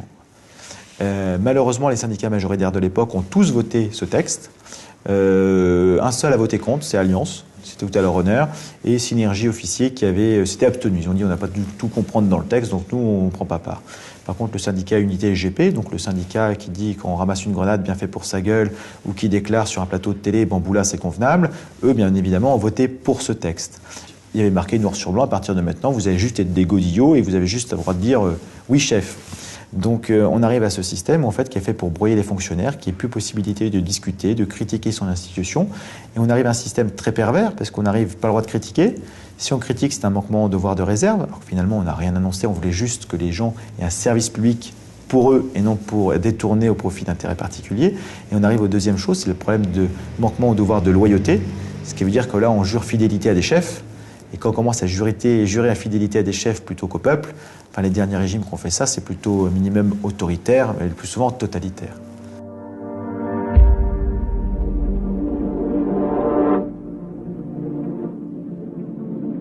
Le staff de M. Castaner a paniqué quand il a vu que Vigie était dans les locaux. Bon, nous sommes des gens qui ne savons nous tenir, nous sommes bien évidemment tenus, nous n'étions pas là pour faire un esclandre lors de son discours, mais pour répondre éventuellement aux questions de la presse qui étaient à l'extérieur, ce que nous avons d'ailleurs fait à l'issue de son discours. Ce qui s'est passé dans un premier temps déjà, nous avons eu sa directrice de cabinet qui arrivait comme une folle furieuse, Madame Epaillard, qui a dit « Monsieur Langlois, qu'est-ce que vous faites là? Je ne vous ai pas invité !» Je lui ai dit, écoutez madame, nous venions faire un tour à l'hôpital parce que notre collègue a été hospitalisé, donc justement il nous en avait parlé, c'est tombé ce jour-là. Puis en arrivant ici, on a découvert que M. Castaner était là, donc on s'est dit qu'on allait rester. Je vais vous mettre dehors! Avec sa voix criarde. Et au final, je lui ai dit, mais sur quel motif madame? Parce qu'en fait, c'est un lieu public. Donc moi, je veux bien que vous me mettiez dehors, mais il va falloir invoquer un truc légal. Je sais bien qu'on est sous M. Macron, mais il y a des fois, il y a quand même des limites. On respecte de temps en temps la loi, quoi. Au final, elle a dit, bon, moi j'ai donné ma parole aux autres syndicats que vous ne seriez pas là. J'ai dit, ça n'engage que vous. Si les autres syndicats ne veulent pas nous voir et que vous leur promettez des choses qui ne sont pas légales, c'est votre droit, mais moi ça ne m'engage pas. Et au final, elle nous a autorisés à rester, selon son expression, mais en se mettant au dernier rang. Nous, on était juste là pour écouter, donc on a fait des choses. Et à l'issue du discours, il y avait M. Morvan qui était assis dans un couloir. Donc malgré les différents traits profonds que je peux avoir par rapport à ce que ce monsieur représente en tant que directeur général de la police nationale, en tant que personne, je ne connais pas M. Morvan. Donc en tant que personne humaine, et puis par courtoisie, je me suis dirigé vers lui pour le saluer, tout simplement dire bonjour monsieur le directeur, de la façon la plus courtoise. C'est à ce moment-là qu'il m'a vu, il s'est retourné et fait « Me touchez pas, me parlez pas, vous m'avez traité de délinquant dans un tract, laissez-moi tranquille !» Bon, on aurait pu dans un mauvais film d'horreur avec Vadretros Satanas, mais le problème c'est que c'est le directeur de la police nationale, censé manager les choses, et finalement il a un niveau d'un enfant de 5 ans dans un bac à sable en maternelle, qui émarge quand même à plus de 10 000 € par mois. Il a été nommé, il est devenu policier le jour de sa nomination de chef de toute la police. A priori, il n'a pas les épaules pour le système, par contre il était proche des gens en place, et on arrive à un système de cooptage et de copains, et pas du tout de gens compétents à leur place. Donc c'est malheureux. Et moi, je pense que quelqu'un qui fait ça, on avait demandé son expertise psychiatrique aussi à M. Castaner, qui ne l'a pas fait. Mais je pense que nous aurions des surprises intéressantes vu le comportement qu'il a eu ce jour-là.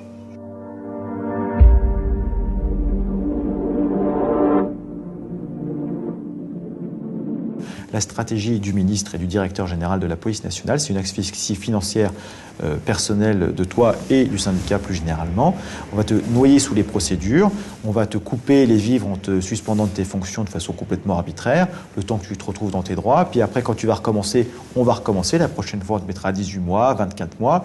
Ils se sont fixés une limite, ils ne veulent pas finalement exclure un syndicat de la police nationale ou le virer, parce qu'ils se sont dit les autres syndicats vont peut-être se rebeller si on vire quelqu'un pour son mandat syndical. Donc on va juste faire des exclusions temporaires à répétition, jusqu'à temps qu'il soit écœuré, qu'il s'en aille, ou alors que le syndicat n'ait plus de sous et que la solidarité populaire s'arrête pour qu'il parte écœuré et qu'il soit brisé. D'autant plus que quand on passe en conseil de discipline, on peut demander, c'est marqué, est-ce que vous voulez voir une assistante sociale pour qu'elle fasse un rapport social au conseil de discipline et que la sanction qui soit prise ne pénalise pas la famille. Donc bien évidemment j'ai dit oui. J'ai dit, ben voilà, ma situation familiale est la suivante. Ma femme a mis en suspens sa carrière pendant 1 an et demi parce que mon fils, qui va avoir 2 ans, est né prématuré avec de graves difficultés. Donc, il devait avoir un de ses parents à la maison. Donc là, elle reprend son activité, mais comme c'est un petit poney club indépendant, bah, du coup, en France, malheureusement, même si elle travaille depuis 3 mois, elle gagne 0, le temps de payer les charges, les machins. Donc, c'est pas prêt de gagner de l'argent avant au moins 1 an. Et sachant tout ça, et j'ai une autre fille qui a 6 ans, donc il savait pertinemment que la seule personne à l'heure actuelle, c'était mon salaire qui permettait de payer tous ses frais. Et ils l'ont fait sciemment. C'est-à-dire qu'en fait, une fois de plus, ils ont détourné le rapport de l'assistante sociale plutôt que de l'utiliser pour adapter la sanction par rapport à ma vie personnelle, en fait, parce que ma famille, finalement, n'a rien fait dans l'histoire. Ils m'en veulent personnellement. Bon, ça, je peux comprendre, et on règle ça au tribunal. Mais là, ils l'ont pris en otage en espérant me dire on va briser sa famille. Comme ça, bah, on va l'atteindre aussi. Et en fait, ils ont détourné ce rapport en disant qu'il devait servir justement à protéger ma famille pour l'enfoncer encore plus. Et ce qui est encore plus abject et scélérat, c'est qu'on a un ministre de l'Intérieur qui va s'amuser au loto, qui dit « Oh là là, protection de ma vie privée, je fais ce que je veux ». Alors que quand on fait n'importe quoi dans sa vie privée, pour le coup, ce qui n'est pas mon cas, dans la police nationale, en fait, on peut être sanctionné pour son comportement dans sa vie privée si on entache la réputation de la police nationale. On a des collègues qui ont été sanctionnés pour ça administrativement, alors qu'ils n'avaient commis aucune faute pénalement répréhensible ou administrative, mais c'est juste qu'ils avaient entaché l'image de la police nationale, donc on était dans le très subjectif. Et quand un ministre de l'Intérieur est complètement bourré au auto avec plusieurs shots de vodka en présence d'une personne qui n'est pas sa femme, ça le regarde effectivement, mais il est ministre de l'Intérieur.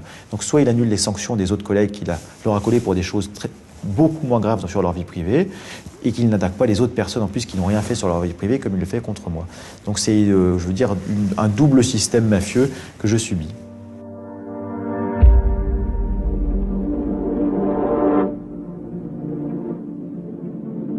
Ben, j'ai envie de continuer d'être gardien de la paix, parce que ce que j'ai signé, le métier que j'ai fait, je l'aime, parce que moi je pense que je voulais être au service de l'intérêt général et à la protection des gens pour que les gens justement garantir les libertés de tout le monde. Et parce qu'il y a des choses aussi que les politiques disent depuis quelques années, et encore sous M. Macron, la première des libertés, c'est la sécurité. Bon, c'est complètement débile, parce que la sécurité n'est pas une liberté. La sécurité garantit les libertés. si elle est utilisée convenablement. À l'heure actuelle, elle est utilisée pour réprimer les libertés. Mais en elle-même, ce n'est pas du tout une liberté. Donc oui, je crois encore en mon métier. Tant qu'il y aura une chance en interne de changer les choses, et finalement, grâce à Monde Affaires, où il y a beaucoup de collègues qui ont... Il y en a une partie qui ont dit bien fait pour sa gueule, c'est qu'un connard, de toute façon on ne l'aimait pas. Et il y en a d'autres qui ont commencé à parler au contraire et qui étaient brimés par cette minorité de bien-pensants de la police nationale. Et qui ont dit, en fait, quand on regarde ses vidéos, les déclarations de son syndicat, finalement, il n'a jamais critiqué la police nationale, il a toujours apporté des expressions constructives, défendu les collègues de base par rapport à ce qu'ils ont fait. Et effectivement, des fois, on a des fonctionnaires qui posent des problèmes, et on n'a pas tous à en pâtir. C'est du corporatisme débile et de bas étage. Donc du coup, c'est très clivant au sein de la police nationale, mais il y a eu des gens qui se sont réveillés, qui ont commencé à dire des messages de soutien, etc. Et de façon plus large aussi au niveau de la population, parce que grâce à tout le monde, je vais pouvoir avoir un an de salaire assuré, l'équivalent d'un an de salaire, parce que les charges sociales, la retraite, bien évidemment, l'avancement de carrière, les formations, je ne l'aurai pas. Mais en tous les cas, ma famille ne va pas en pâtir de la décision de M. Castaner. Ce qui veut dire qu'au final, je vais faire un an de syndicalisme à temps plein plutôt qu'à 50%.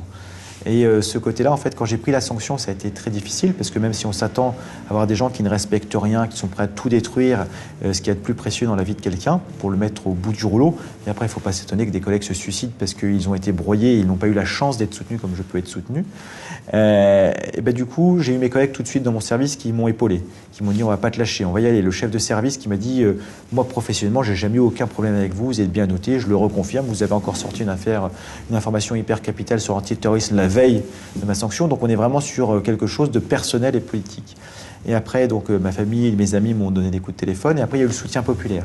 Ce qui veut dire que le combat que je porte, je dis c'est pas le combat, mon combat, en fait non, c'est pas un combat personnel contre une administration, je suis pas Don Quichotte, mais c'est un combat général pour une vision de quel est le rôle de la police, qu'est-ce qu'elle doit faire, comment on est gardien de la paix, et en fait c'est un combat finalement avec tous ces messages de soutien qui me permettent de continuer le combat. Enfin, je me suis dit, je vais continuer du coup. J'aurais pas eu tout ça, j'aurais dit, j'arrête finalement, je fais fausse route, les gens n'en ont rien à faire, et puis, ou finalement, la situation actuelle leur plaît, j'abandonne. Ça n'a pas été le cas, du coup, ça m'a remotivé, ça m'a reboosté, et j'ai beaucoup aimé la réponse de M. Castaner aux Parisiens qui a été interrogé sur la motivation de sa sanction et les réactions de tout le monde. La réaction était pas de commentaire de M. le ministre.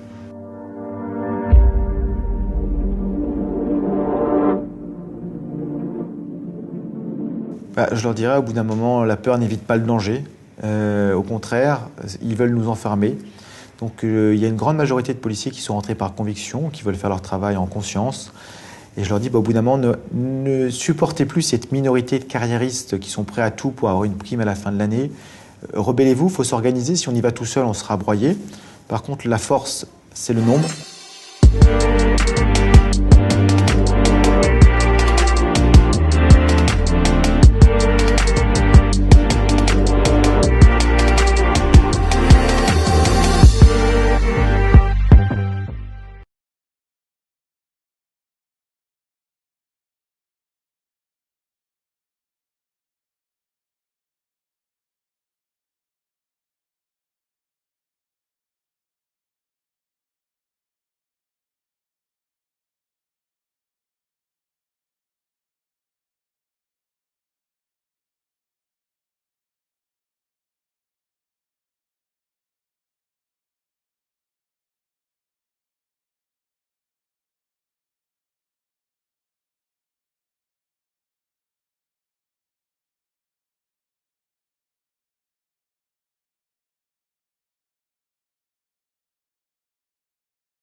Bonjour monsieur, vous voulez dire en quelques mots quelles sont vos revendications? Je suis en direct sur Indépendanza Web TV. Pardon? Indépendanza Web TV. Vous connaissez? Masqué ou pas masqué? Comme vous voulez. Moi je veux bien, mais pas visageur. D'accord, ok, très bien. Donc là je vais interviewer un policier. Donc bonjour monsieur. Bonjour. Quelles sont vos revendications? Entre le manque d'effectifs, le manque de moyens qu'on a déjà dénoncé depuis longtemps, on se rend compte que tout ce qui est promis, ça avance pas, et qu'au contraire, toutes les dernières lois qui sortent et qui rentrent en application ces derniers jours et qui vont rentrer en application à partir de janvier 2017, on est très loin de ce qu'on réclame au niveau de la protection des victimes. La dernière en date qui est sortie, c'est qu'on doit appliquer maintenant au niveau des droits des gardés à vue, c'est le droit à l'entretien individuel avec une personne de son choix, ce qui peut nuire très fortement aux enquêtes. Et ce qu'on vient d'apprendre suite à une note qui est tombée, qui sera applicable en 2017 par exemple, c'est que le mis en cause, donc le délinquant, pourra avoir un accès complet au dossier de la procédure Et donc au bout d'un an après le jugement, il pourra avoir en noir sur blanc l'adresse, le nom, le téléphone de la victime. Donc à partir de là, c'est ce genre de choses qui font qu'on est encore dans la rue, parce qu'on estime que toutes les évolutions qui sont faites au niveau pénal et procédural, elles vont pas du tout dans le bon sens. Donc ça, plus les problèmes de matériel, les problèmes d'effectifs qu'on peut avoir tous les jours, le manque de reconnaissance, l'application de la loi pénale, la lourdeur de la procédure, c'est un engrenage dans lequel on n'arrive pas à se sortir et sur lequel on veut être entendu. Donc à partir de là, on essaye de faire remonter un petit peu toutes ces revendications, on essaie de faire appliquer un droit des victimes qui soit supérieur au droit du délinquant. Et on essaie de faire en sorte aussi que les policiers ne soient pas tout le temps jugés et condamnés en tant que coupables, comme ce qui vient de se passer à Bobigny avec les collègues dont les revendications du parquet ont été juste énormes et irresponsables. Très bien. C'est depuis quand ça, sur le droit des victimes par rapport au nom, depuis quand exactement? Ça sera applicable en janvier 2017. Ah oui, c'est nouveau ça? C'est nouveau, ça vient de tomber. Qui va l'appliquer exactement depuis quand? C'est-à-dire que le mis en cause, le délinquant, il aura le droit, vous faites agresser. Ouais. Eh ben, au bout d'un an, après la procédure, votre agresseur, il aura le droit de demander à la procédure dans son intégralité, chose qui avant était réservée aux avocats, donc avec un filtre qui pouvait quand même être sécurisant. Mais maintenant, non, votre agresseur, il pourra demander à accéder à tout le dossier, où apparaîtra votre nom, votre prénom, votre adresse, votre numéro de téléphone, et il pourra se marquer ça sur un petit bout de papier et éventuellement faire ce qu'il a envie de faire derrière. On n'a pas entendu parler de ça dans les médias. On n'en entend jamais parler. C'est quelque chose que nous, on a déjà du mal à faire, à demander aux victimes et aux témoins de pouvoir s'impliquer dans la défense de leurs droits, parce qu'on a besoin d'eux pour pouvoir faire condamner leurs agresseurs. Les condamnations sont déjà extrêmement laxistes, parce qu'on voit que les agresseurs ressortent systématiquement libres du tribunal. Donc au niveau de la sécurité des victimes, c'est déjà catastrophique. Et donc maintenant, avec cette nouvelle loi, quand les victimes vont nous demander si je dépose plainte, si je témoigne par rapport à ce que j'ai vu, est-ce que mon agresseur ou est-ce que la personne que j'ai vue commettre une agression, elle aura accès à mes coordonnées, on ne pourra plus leur dire non, parce que maintenant, ça sera dans leurs droits. C'est quoi le nom de la loi exactement? Alors le nom de la loi, j'en ai aucune idée. Par contre, ça a été voté quand? J'en ai aucune idée non plus. Nous, on a reçu. Mais c'est applicable en janvier 2017? C'est ça. D'accord, voilà. Ok. Directive européenne, c'est ça? A priori, ça émanerait d'une directive européenne. Et le plus fort dans tout ça, c'est que vous, en tant que victime, enfin la victime, oui, elle pourra bénéficier du même droit, donc de consulter le dossier, seulement si le mis en cause, donc l'agresseur, en a fait la demande. Ah ouais, ça veut dire que c'est le monde à l'envers. C'est le monde à l'envers. Ça veut dire que la victime ne peut pas avoir accès au dossier, sauf si son agresseur en a fait la demande au préalable. Et dans ce cas-là, elle aussi, elle y aura droit. Donc on marche sur la tête. Nous, policiers, on est écœurés. On est déjà en train de craquer au niveau des victimes qui nous reprochent le manque de sécurité par rapport à ce qu'on leur demande. Un autre exemple tout con, mais votre agresseur, il va être convoqué pour être jugé 6 ou 8 mois derrière. Nous, policiers, on doit leur remettre une convocation, ce qu'on appelle une COPJ, et sur cette COPJ, il est inscrit le nom et le prénom de la victime. Donc ça veut dire que vous, déjà, vous avez eu le courage de déposer plainte, de venir témoigner pour que votre agresseur soit condamné. Il ne sera déjà pas condamné suffisamment. Et le jour où il sera jugé, c'est-à-dire dans 8 mois, eh ben nous, en le faisant sortir de garde à vue, on lui donne un papier. Et sur ce papier, il y a votre nom et votre prénom. Donc ça veut dire que plus personne ne va porter plainte maintenant alors? Et ça veut dire qu'à partir du moment où ça se sait, effectivement, les gens déjà qui rechignent à venir déposer plainte ou à témoigner sur ce qu'ils ont vu, eh ben, en apprenant que leur sécurité, voilà, que nous, policiers, on doit donner leur nom et leur prénom à leur agresseur 24 heures après l'agression, 48 heures, effectivement, si ce genre de choses, je pense, s'ébruitait un peu, je pense qu'il y aurait peut-être plus de citoyens dans la rue. Mais les présentations, c'est-à-dire. Ah oui, après les droits qui commencent à s'accumuler. Chaque année, on nous parle d'alléger la procédure pénale. Là, ils viennent de nous pondre la présence de l'avocat également au niveau des présentations, au niveau des reconstitutions. Donc nous, on est dépendant de l'intervention de l'avocat. On perd du temps dans la procédure. Au niveau des auditions, c'est la même chose. On nous rajoute toujours des contraintes et des actes en plus. Mais ce qui est embêtant, c'est que c'est toujours dans le même sens. C'est-à-dire qu'autant si on donnait un droit aux mises en cause, mais qu'on donnait le même droit, voire un droit supplémentaire à la victime, on serait d'accord. Mais quel est l'intérêt du pouvoir de protéger l'agresseur là? Parce que alors ça, celui-là, on comprend dans quel pas. but en fait? Les libertés, les droits de l'homme, parce qu'on estime que chaque personne qui est en garde à vue est présumée innocente, chose qui est vraie à la base de l'investigation, mais la victime, elle n'est pas prise en compte là-dedans. Ça veut dire qu'elle n'est pas présumée victime pendant le temps de la procédure. Très bien. Ce qui fait que on essaye d'arranger ça comme on peut, on essaye de protéger les victimes, sauf que derrière ça, au niveau de la procédure pénale, la victime, elle est complètement grillée et elle risque des représailles, étant donné que son agresseur va ressortir avec son nom et son prénom. On va identifier l'auteur, il y a l'auteur qui est à côté d'elle, pour voir si reconnaît bien la personne. C'est-à-dire que déjà, c'est un moment qui est stressant pour la victime, mais en plus, il doit avoir l'avocat du mis en cause à côté d'elle lors des représentations. C'est incroyable. En tout cas, je vous remercie, monsieur, pour votre témoignage, parce qu'on n'en entend pas du tout parler de ça. C'est vrai, mais c'est bien ce qu'on reproche aussi, c'est que dès qu'il y a un procès, suite à un tir de flashball légitime, on va en entendre parler pendant 8 mois, il va y avoir toutes les associations dans la rue pour protéger des gens qui ont finalement été délinquants, parce que s'ils n'avaient rien fait, ils seraient pas fait, on n'aurait pas cherché à les interpeller. Mais par contre, toutes ces lois qui sont des atteintes aux victimes, donc aux vraies victimes de la société qu'on doit protéger, ça c'est l'omerta complète, on n'en entend pas parler. Donc les médias ne parlent pas du tout de ça. Jamais.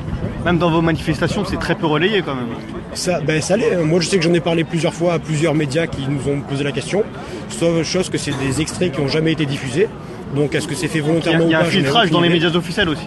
Je pense. Après, est-ce que c'est fait volontairement ou pas? Je ne vais pas me prononcer parce que je ne suis pas dans les hautes sphères.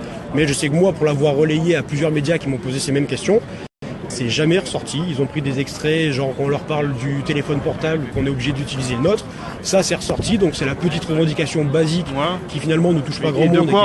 Qu'est-ce qu'ils filtrent alors? Ils filtrent quoi? Ils filtrent ce que je viens de vous dire, les choses qui devraient être dites aux gens, aux citoyens, parce que c'est leur justice, c'est leur police, c'est eux qu'on est censé protéger, c'est eux que la justice est censée protéger. C'est juste incroyable que toutes les lois qui sont pendues, en plus de nous rajouter du travail à nous, elles mettent en péril leur propre sécurité à eux. Très bien. En tout cas, là, vous êtes sur Indépendance AOF TV, il n'y a aucun filtre, c'est du direct, donc il n'y a pas de problème.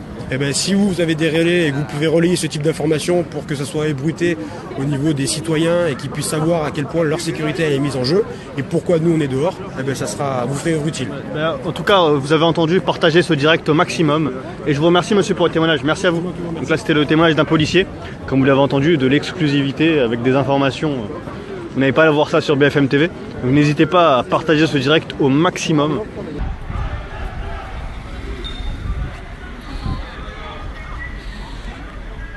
Le taser, c'est nécessaire? C'est nécessaire le taser?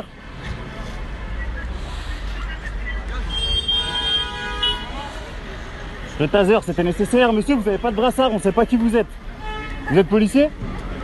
Ok. Il est policier ce monsieur? Non, non, c'est un méchant qui se promène tout seul. Ah ouais, mais il n'a pas de brassard, il est cagoulé. Il a le droit de errer dans la rue comme tout le monde. Il a le droit d'être cagoulé dans la rue? Comment? Il me dit qu'il n'est pas policier, mais il a une cagoule intégrale et il a une matraque. Alors, regardez, il a une cagoule. C'est encore un espion, sûrement un espion du gouvernement. Voilà, en tout cas, il est parmi vous, hein. Et ils sont deux d'ailleurs. Par contre, le taser, c'était peut-être pas nécessaire de le sortir. Ah là là, vous êtes d'une mauvaise foi incroyable, monsieur. Il est parti là. Tenez, il y en a un autre là. Allez de l'autre côté, monsieur. Les véhicules vont rentrer juste sur le trottoir par mesure de sécurité. Merci. Allez. Par contre, mettez un Rio, s'il vous plaît, par mesure de sécurité. Ici, monsieur. Ouais, mais je sais traverser la route. Ça fait 30 ans que j'ai pas besoin de vous pour traverser. Donc voilà, on est devant la maison des peuples, donc au 2 bis rue Bagnolet, où la police que vous voyez, la police sans Rio, une police cagoulée. Non mais j'ai pas besoin de vous pour ma sécurité, sinon ça se ferait longtemps que j'aurais besoin de vous. On sait très bien, on n'a pas besoin de la police pour notre sécurité. Hein, parce que les 15 morts par an dans les quartiers populaires, non pas vous, mais vous êtes d'une mauvaise foi incroyable, parce qu'il y a des tasers, il y a des gens là-bas en veste North Face. Ah mais j'ai le droit de montrer du doigt, hein, c'est pas interdit de montrer du doigt. Je vous ai dit que c'était interdit. Non mais je vous montre là-bas, regardez. Regardez le monsieur, il est cagoulé, cagoule intégrale, veste North Face, il a pas de brassard et il est parmi les policiers. On se demande juste qui c'est. Ah je sais pas. Vous savez pas, donc ça vous dérange pas qu'il y ait... Ça vous dérange pas qu'il y ait des gens cagoulés? Vous êtes occupé avec moi? Bah attendez, je vais aller lui demander. Je vais lui demander. Excusez-moi monsieur, rebonjour. Qui sont les monsieur cagoulés sans brassard de police derrière vous s'il vous plaît? Ok, on ne répond pas. Bon.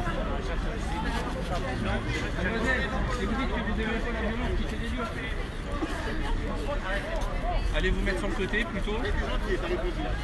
Excusez-moi messieurs, excuse-moi. Vous êtes policier ou vous bossez dans un shelter?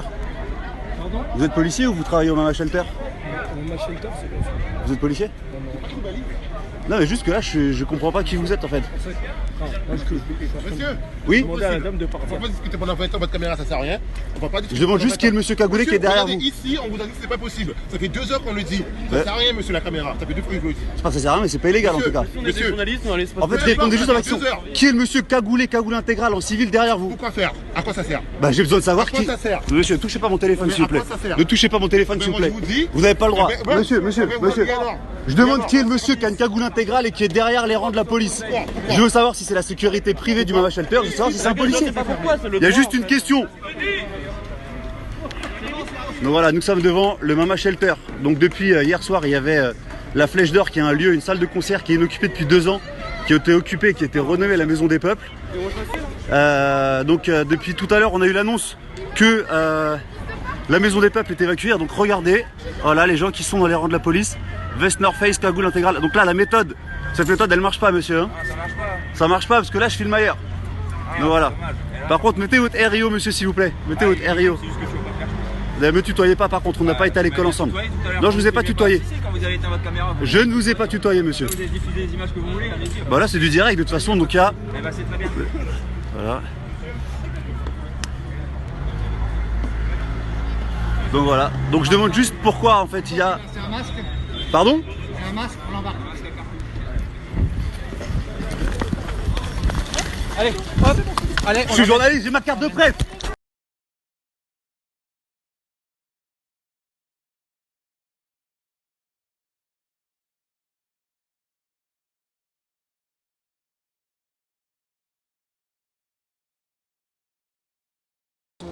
Ah, c'est bon Code postal, s'il vous plaît. Si, vous me la demandez, la pièce d'identité. Après, vous habitez où, madame? Dans le 63. Dans le 63, vous êtes venu faire quoi sur Paris? Je suis venue à la marche pour le climat, que j'ai jamais pu accéder parce que La je me suis fait marche pour le gazer climat dès le départ. Ah, c'est Bazat. Et vous savez pas où est-ce qu'elle est, la marche pour le climat? Bah, elle était au Luxembourg. Au Et Luxembourg, au non, début là-bas. à Madeleine le matin, et après Luxembourg, Jardin du Luxembourg à 14h. D'accord. Sauf qu'on n'a jamais pu accéder. Je pense que vous me prenez pour un abruti, donc vous allez recevoir une verbalisation. Non mais c'est une blague. Non mais je lui dis, on était à la marche pour le climat, on n'a jamais pu y aller. On n'a jamais pu y aller, on a été à 10h à Madeleine. Elle est pas sur Madeleine, Elle est au Jardin du Luxembourg à pas au 14h. Jardin du Luxembour. Ah si, c'est une blague. D'enfer au chemin. Eh ben c'est que j'ai pas eu les bonnes infos. Pour nous c'était le Luxembourg. Eh ben voilà. Je vous prends pas pour un con. Hein? Je vous prends absolument pas pour un con. Là, vous allez recevoir une contravention. Madame, bonjour, vous pouvez poser vos affaires sur le... Non mais c'est une blague franchement, c'est une blague. Bah, je rigole pas, donc ça peut l'air d'être drôle. Bah moi ça me fait pas rire non plus. Bah, j'ai l'air de rigoler. Et il dit que je prends pour un con, je suis là pour la marche pour le climat. Oui, c'est ça. Avec un masque comme ça, que ça marche. Bah oui, on se fait gazer d'entrée. Bien sûr que je vais mettre mon masque. Par contre, est-ce que vous pouvez baisser d'un ton? Non Parce mais qu'avec tout votre j'hallucine. bordel, je commence à avoir une tête grosse comme as. Eh ben mais Eh ben, baissez d'un ton, ça va Ouais, très bien non, se mais passer. j'hallucine. Tournez-vous s'il vous plaît, arrêtez de bouger, ça prendra 5 minutes. J'hallucine. J'hallucine. C-E-B-A-Z-A-T. J'hallucine, je les prends pour les cons en plus. Madame. 25 ans que je travaille, 20 ans que je paye des impôts, madame. Et nous, je fais quoi? Est-ce qu'on paye des impôts nous? Bah oui, on paye des impôts. Autant que vous, alors on va se détendre là-dessus, Non ok? mais moi je paye des impôts pour me faire gazer moi. Et nous, on paye quoi? Mais nous aussi, on se fait gazer pendant les manifs. Vous croyez quoi? Vous êtes complètement débile ou quoi? Vous les faites alors? Parce que c'est notre boulot. La rue est toujours bonne. Eh oui, vous détendre, ça. Ah non mais je vais pas me détendre, attendez. Est-ce qu'il faut allumer la lumière à tous les étages? Attends. Faut allumer la lumière. Je pense qu'elle les a. Non mais je pense que j'ai 45 ans. La lumière à tous les étages, je pense que je l'ai. Ça fait 25 ans que je travaille. Ouais, Hein? baissez d'un C'est ton bon. là, parce que. Et arrêtez de bouger, parce que vous commencez à. L'autre elle a 25 ans, tu sais. J'ai 25 ans, moi, d'où j'ai 25 ans. Moi putain. On va rester poli, s'il vous plaît, merci. Vous allez avoir une autre contravention pour tapage. Allez vas-y, moi non mais Vas-y. D'accord, troisième contravention. allez vas-y, donne-moi une troisième. Non mais j'hallucine. Non mais j'hallucine. On n'a pas levé les cochons ensemble. Hein? Ouais non c'est sûr, mais moi je suis d'Auvergne moi. Moi il y a des cochons chez moi au moins. Ah oui, moi aussi j'aime beaucoup. Non, tout est bon dans le cochon.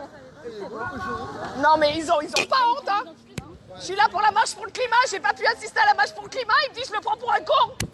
Non mais j'hallucine parce que je lui dis que c'est à Luxembourg la marche pour le climat. Elle me dit vous prenez pour un con, c'est un enfer Rochereau. Non mais j'hallucine. Non, non, là, après, là. Pour un AVC Oui, oui. Mec, tu sais pas du tout quoi. J'hallucine. J'hallucine. Madame, C'est à moi le sac. se passe ici, d'accord? Il n'y a rien dedans, vas-y.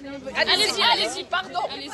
Non, mais je sais pas si on vous a pas pris le respect, nous, on nous l'a appris. donc. Pourquoi? Parce que tutoyer les gens, c'est manque de respect. J'ai pas fini, c'est un contrôle, d'accord? Donc là, vous prenez rien du tout. Oh putain. Si tu restes, Oui, ben, je m'en fous. Vous restez là. mais j'hallucine. C'est un truc de fou. C'est un truc de fou. C'est un truc de fou. Madame, quatrième fois, le contrôle se passe ici. Arrêtez de vous retourner, s'il vous plaît. Mais j'ai envie de voir.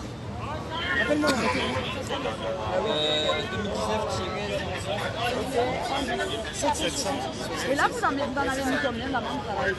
Ah bah là, ils ont fait le pactole. Hein. Ils vont peut-être pouvoir se payer les heures sup d'ailleurs.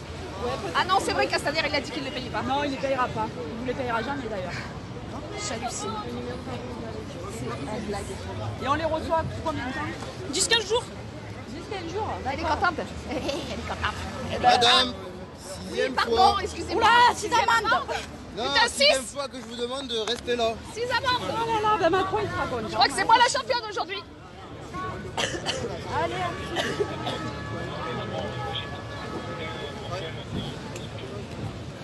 et sinon, je peux partir du coup ou pas? Allez, partir le collègue. Ah putain, moi je ferme mon sac, dis donc. Vous souhaitez signer?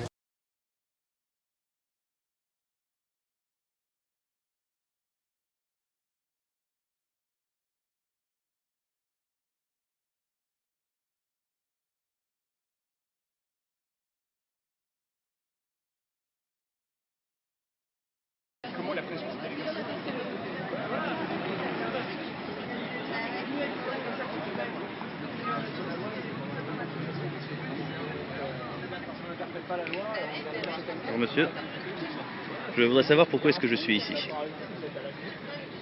Voici ma carte d'identité. Est-ce que vous voulez relever mon identité? Vous ne voulez pas relever mon identité? Est-ce que vous pouvez me dire pourquoi je suis ici là?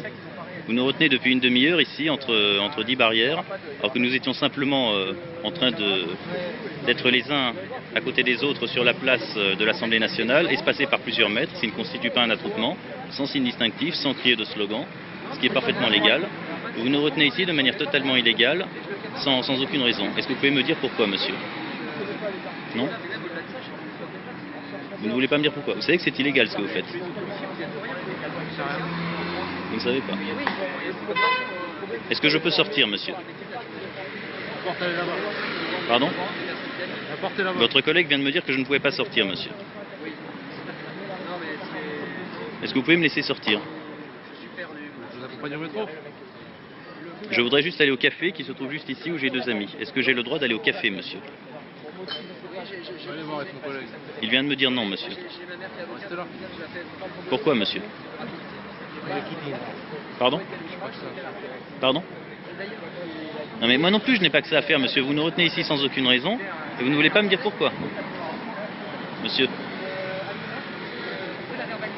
Le tir il part et on voit mon père au sol. C'était le dernier instant où on l'avait vu. On l'avait vu souffrir. Et puis ensuite, on est resté enfermé dans la chambre pendant 2 heures.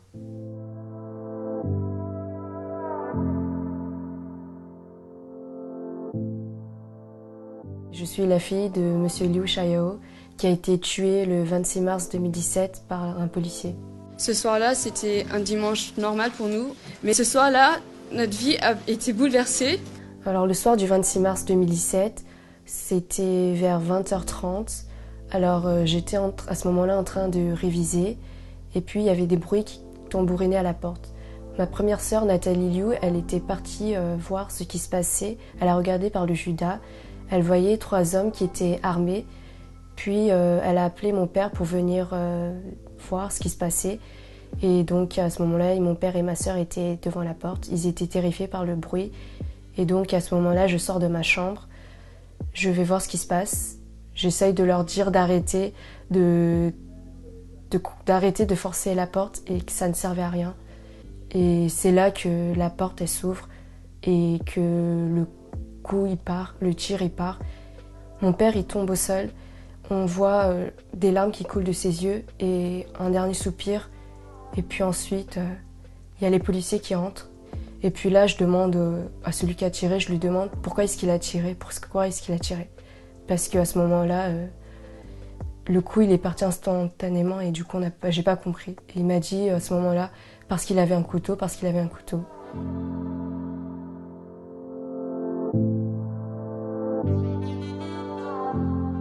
La version des policiers, c'est que mon père aurait tenté d'agresser celui qui avait une mitraillette, un fusil d'assaut, qui aurait tenté de l'agresser à 3 reprises et que c'est à ce moment-là que son collègue aurait tiré sur mon père, au moment où il aurait tenté de le planter une 3e fois. Nous, on n'a jamais vu ça. C'est la raison pour laquelle, justement, on décide de continuer à relayer notre version, nos témoignages, et de continuer à nous battre. La préfecture de police de Paris devait recevoir dans l'après-midi des représentants de la communauté chinoise en France après les incidents violents qui ont suivi la mort par balle d'un Chinois de 56 ans abattu dimanche par la police. Je pensais que quand une personne commettait un crime, peu importe son statut ou sa fonction, au moins elle passait en garde à vue ou au moins elle était mise en examen. Mais ça, quand ça a été un policier, quand ça a été le cas de notre père, le policier n'a jamais été mis en examen. Malgré les charges de la police, ils sont tous issus de la communauté chinoise et veulent se faire entendre. Ça a été compliqué pour nous de reprendre tout de suite l'école ou le travail. On est resté quand même pendant 3 semaines à l'hôtel avec ma famille, où vraiment on essayait de prendre du recul en fait. Et puis au bout d'un mois, mon frère et ma sœur, ils ont décidé de reprendre les cours parce qu'ils devaient quand même passer des examens cette année-là. Ils devaient passer leur bac et leur brevet. Et puis ma mère, elle a fait... Et puis ma mère, elle a fait un arrêt maladie donc de 1 an environ parce qu'elle avait fait une dépression.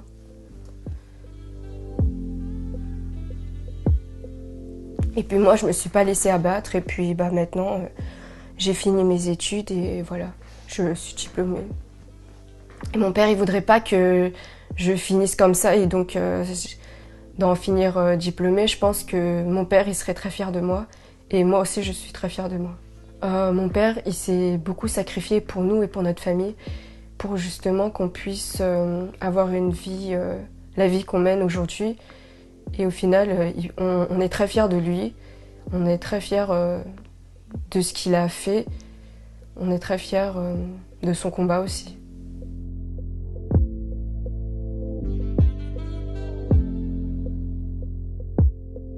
Les 3 juges de l'instruction ont prononcé un non-lieu en faveur de la police.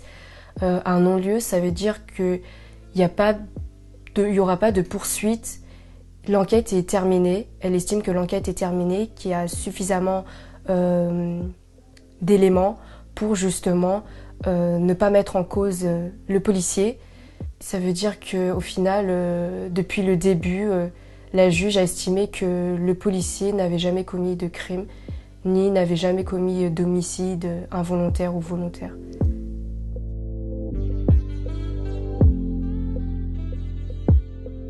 On espère qu'un jour, la justice nous donnera raison et c'est pour ça qu'on a encore espoir et le courage.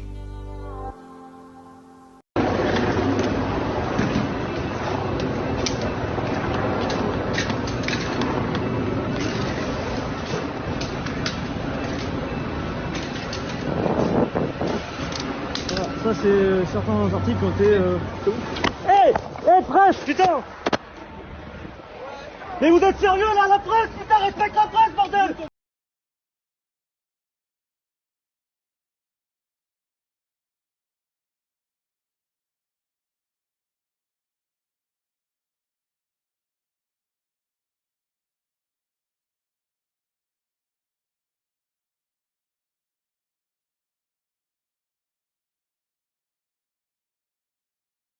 Il était le symbole de la lutte anti-drogue, enchaînant les prises records.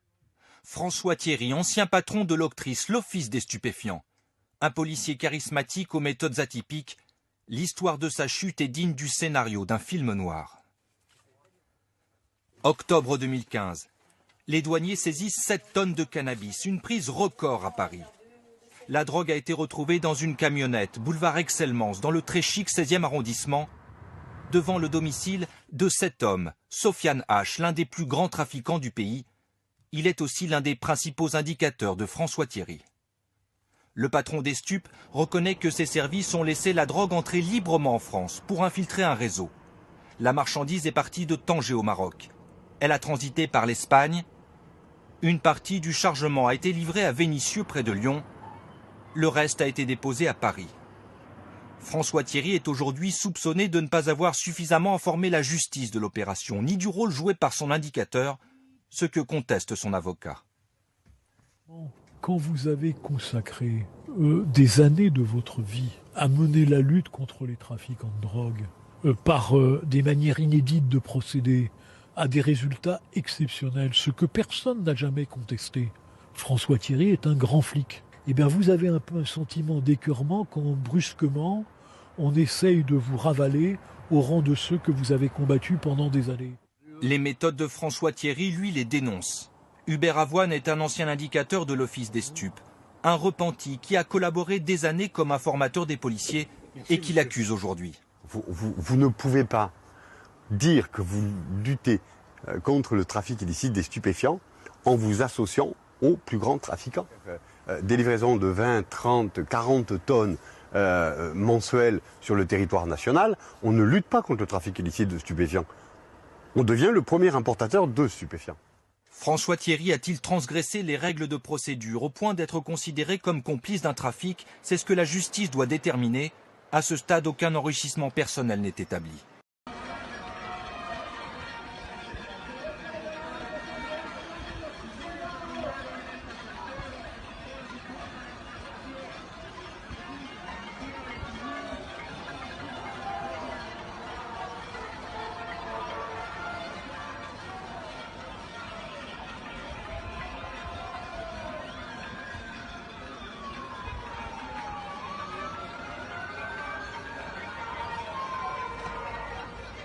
¡Paco Regulio!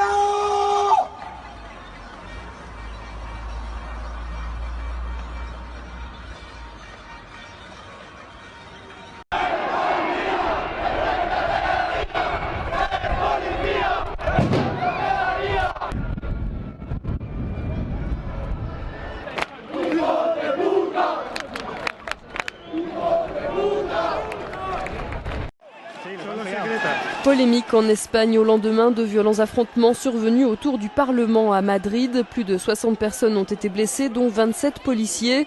1500 hommes avaient été déployés pour encadrer un rassemblement anti-austérité qui a dégénéré. Des forces de l'ordre accusées aujourd'hui de brutalité. Elles auraient notamment tiré des balles en caoutchouc et abusé des coups de matraque envers les manifestants. Ils ont perdu le contrôle de la situation et se sont montrés excessifs, s'indigne le chef du groupe socialiste au Parlement. On peut faire désormais clairement la différence avec notre manière de gérer les manifestations quand nous étions au gouvernement. Occuper le Congrès ou tenter d'intimider les députés, c'est évidemment une atteinte à l'ordre constitutionnel et à la loi que nous ne pouvions tolérer. La police a superbement réagi, réplique le ministre de l'Intérieur. Des milliers de personnes s'étaient réunies hier soir pour protester contre la cure d'austérité imposée au pays, d'autant que le gouvernement Rajoy pourrait annoncer demain, avec le budget 2013, de nouvelles mesures anti-crise.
¡Detrás de la furgona, vamos! ¡Venga, venga, venga! ¡Arriba, arriba, arriba! ¡Venga! ¡Venga, pues! ¿Tenéis algo? No, no tengo nada. Vale, mírate. Ostras, tú es un... No abres el ojo, no abres el ojo.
¿Estás bien, Mario? Va a una caja, sí.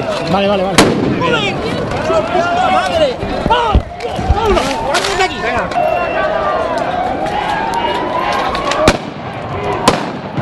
La bola, yo lo he visto.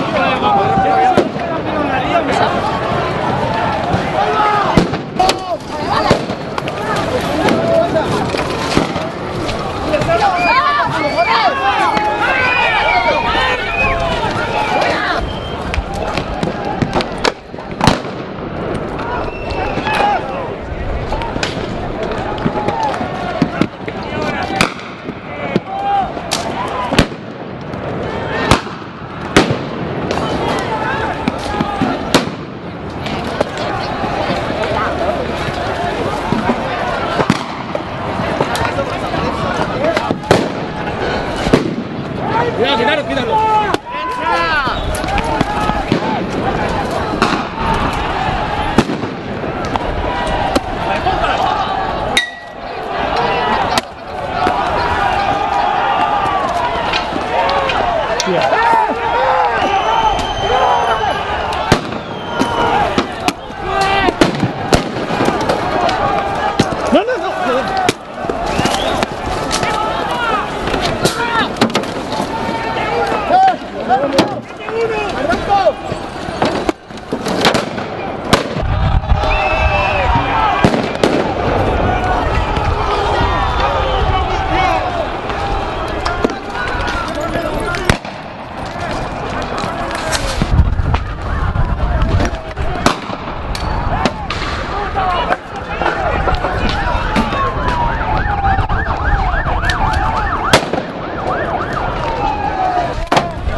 Siete come noi! Bravi!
Fahrt nach Hause, euer Job in Freiburg ist für heute erledigt. Wir nehmen hier nur unser Recht auf Versammlungsfreiheit wahr und unser Recht darauf auf ein selbstbestimmtes Leben, wofür wir kämpfen. Zieht euch einfach zurück.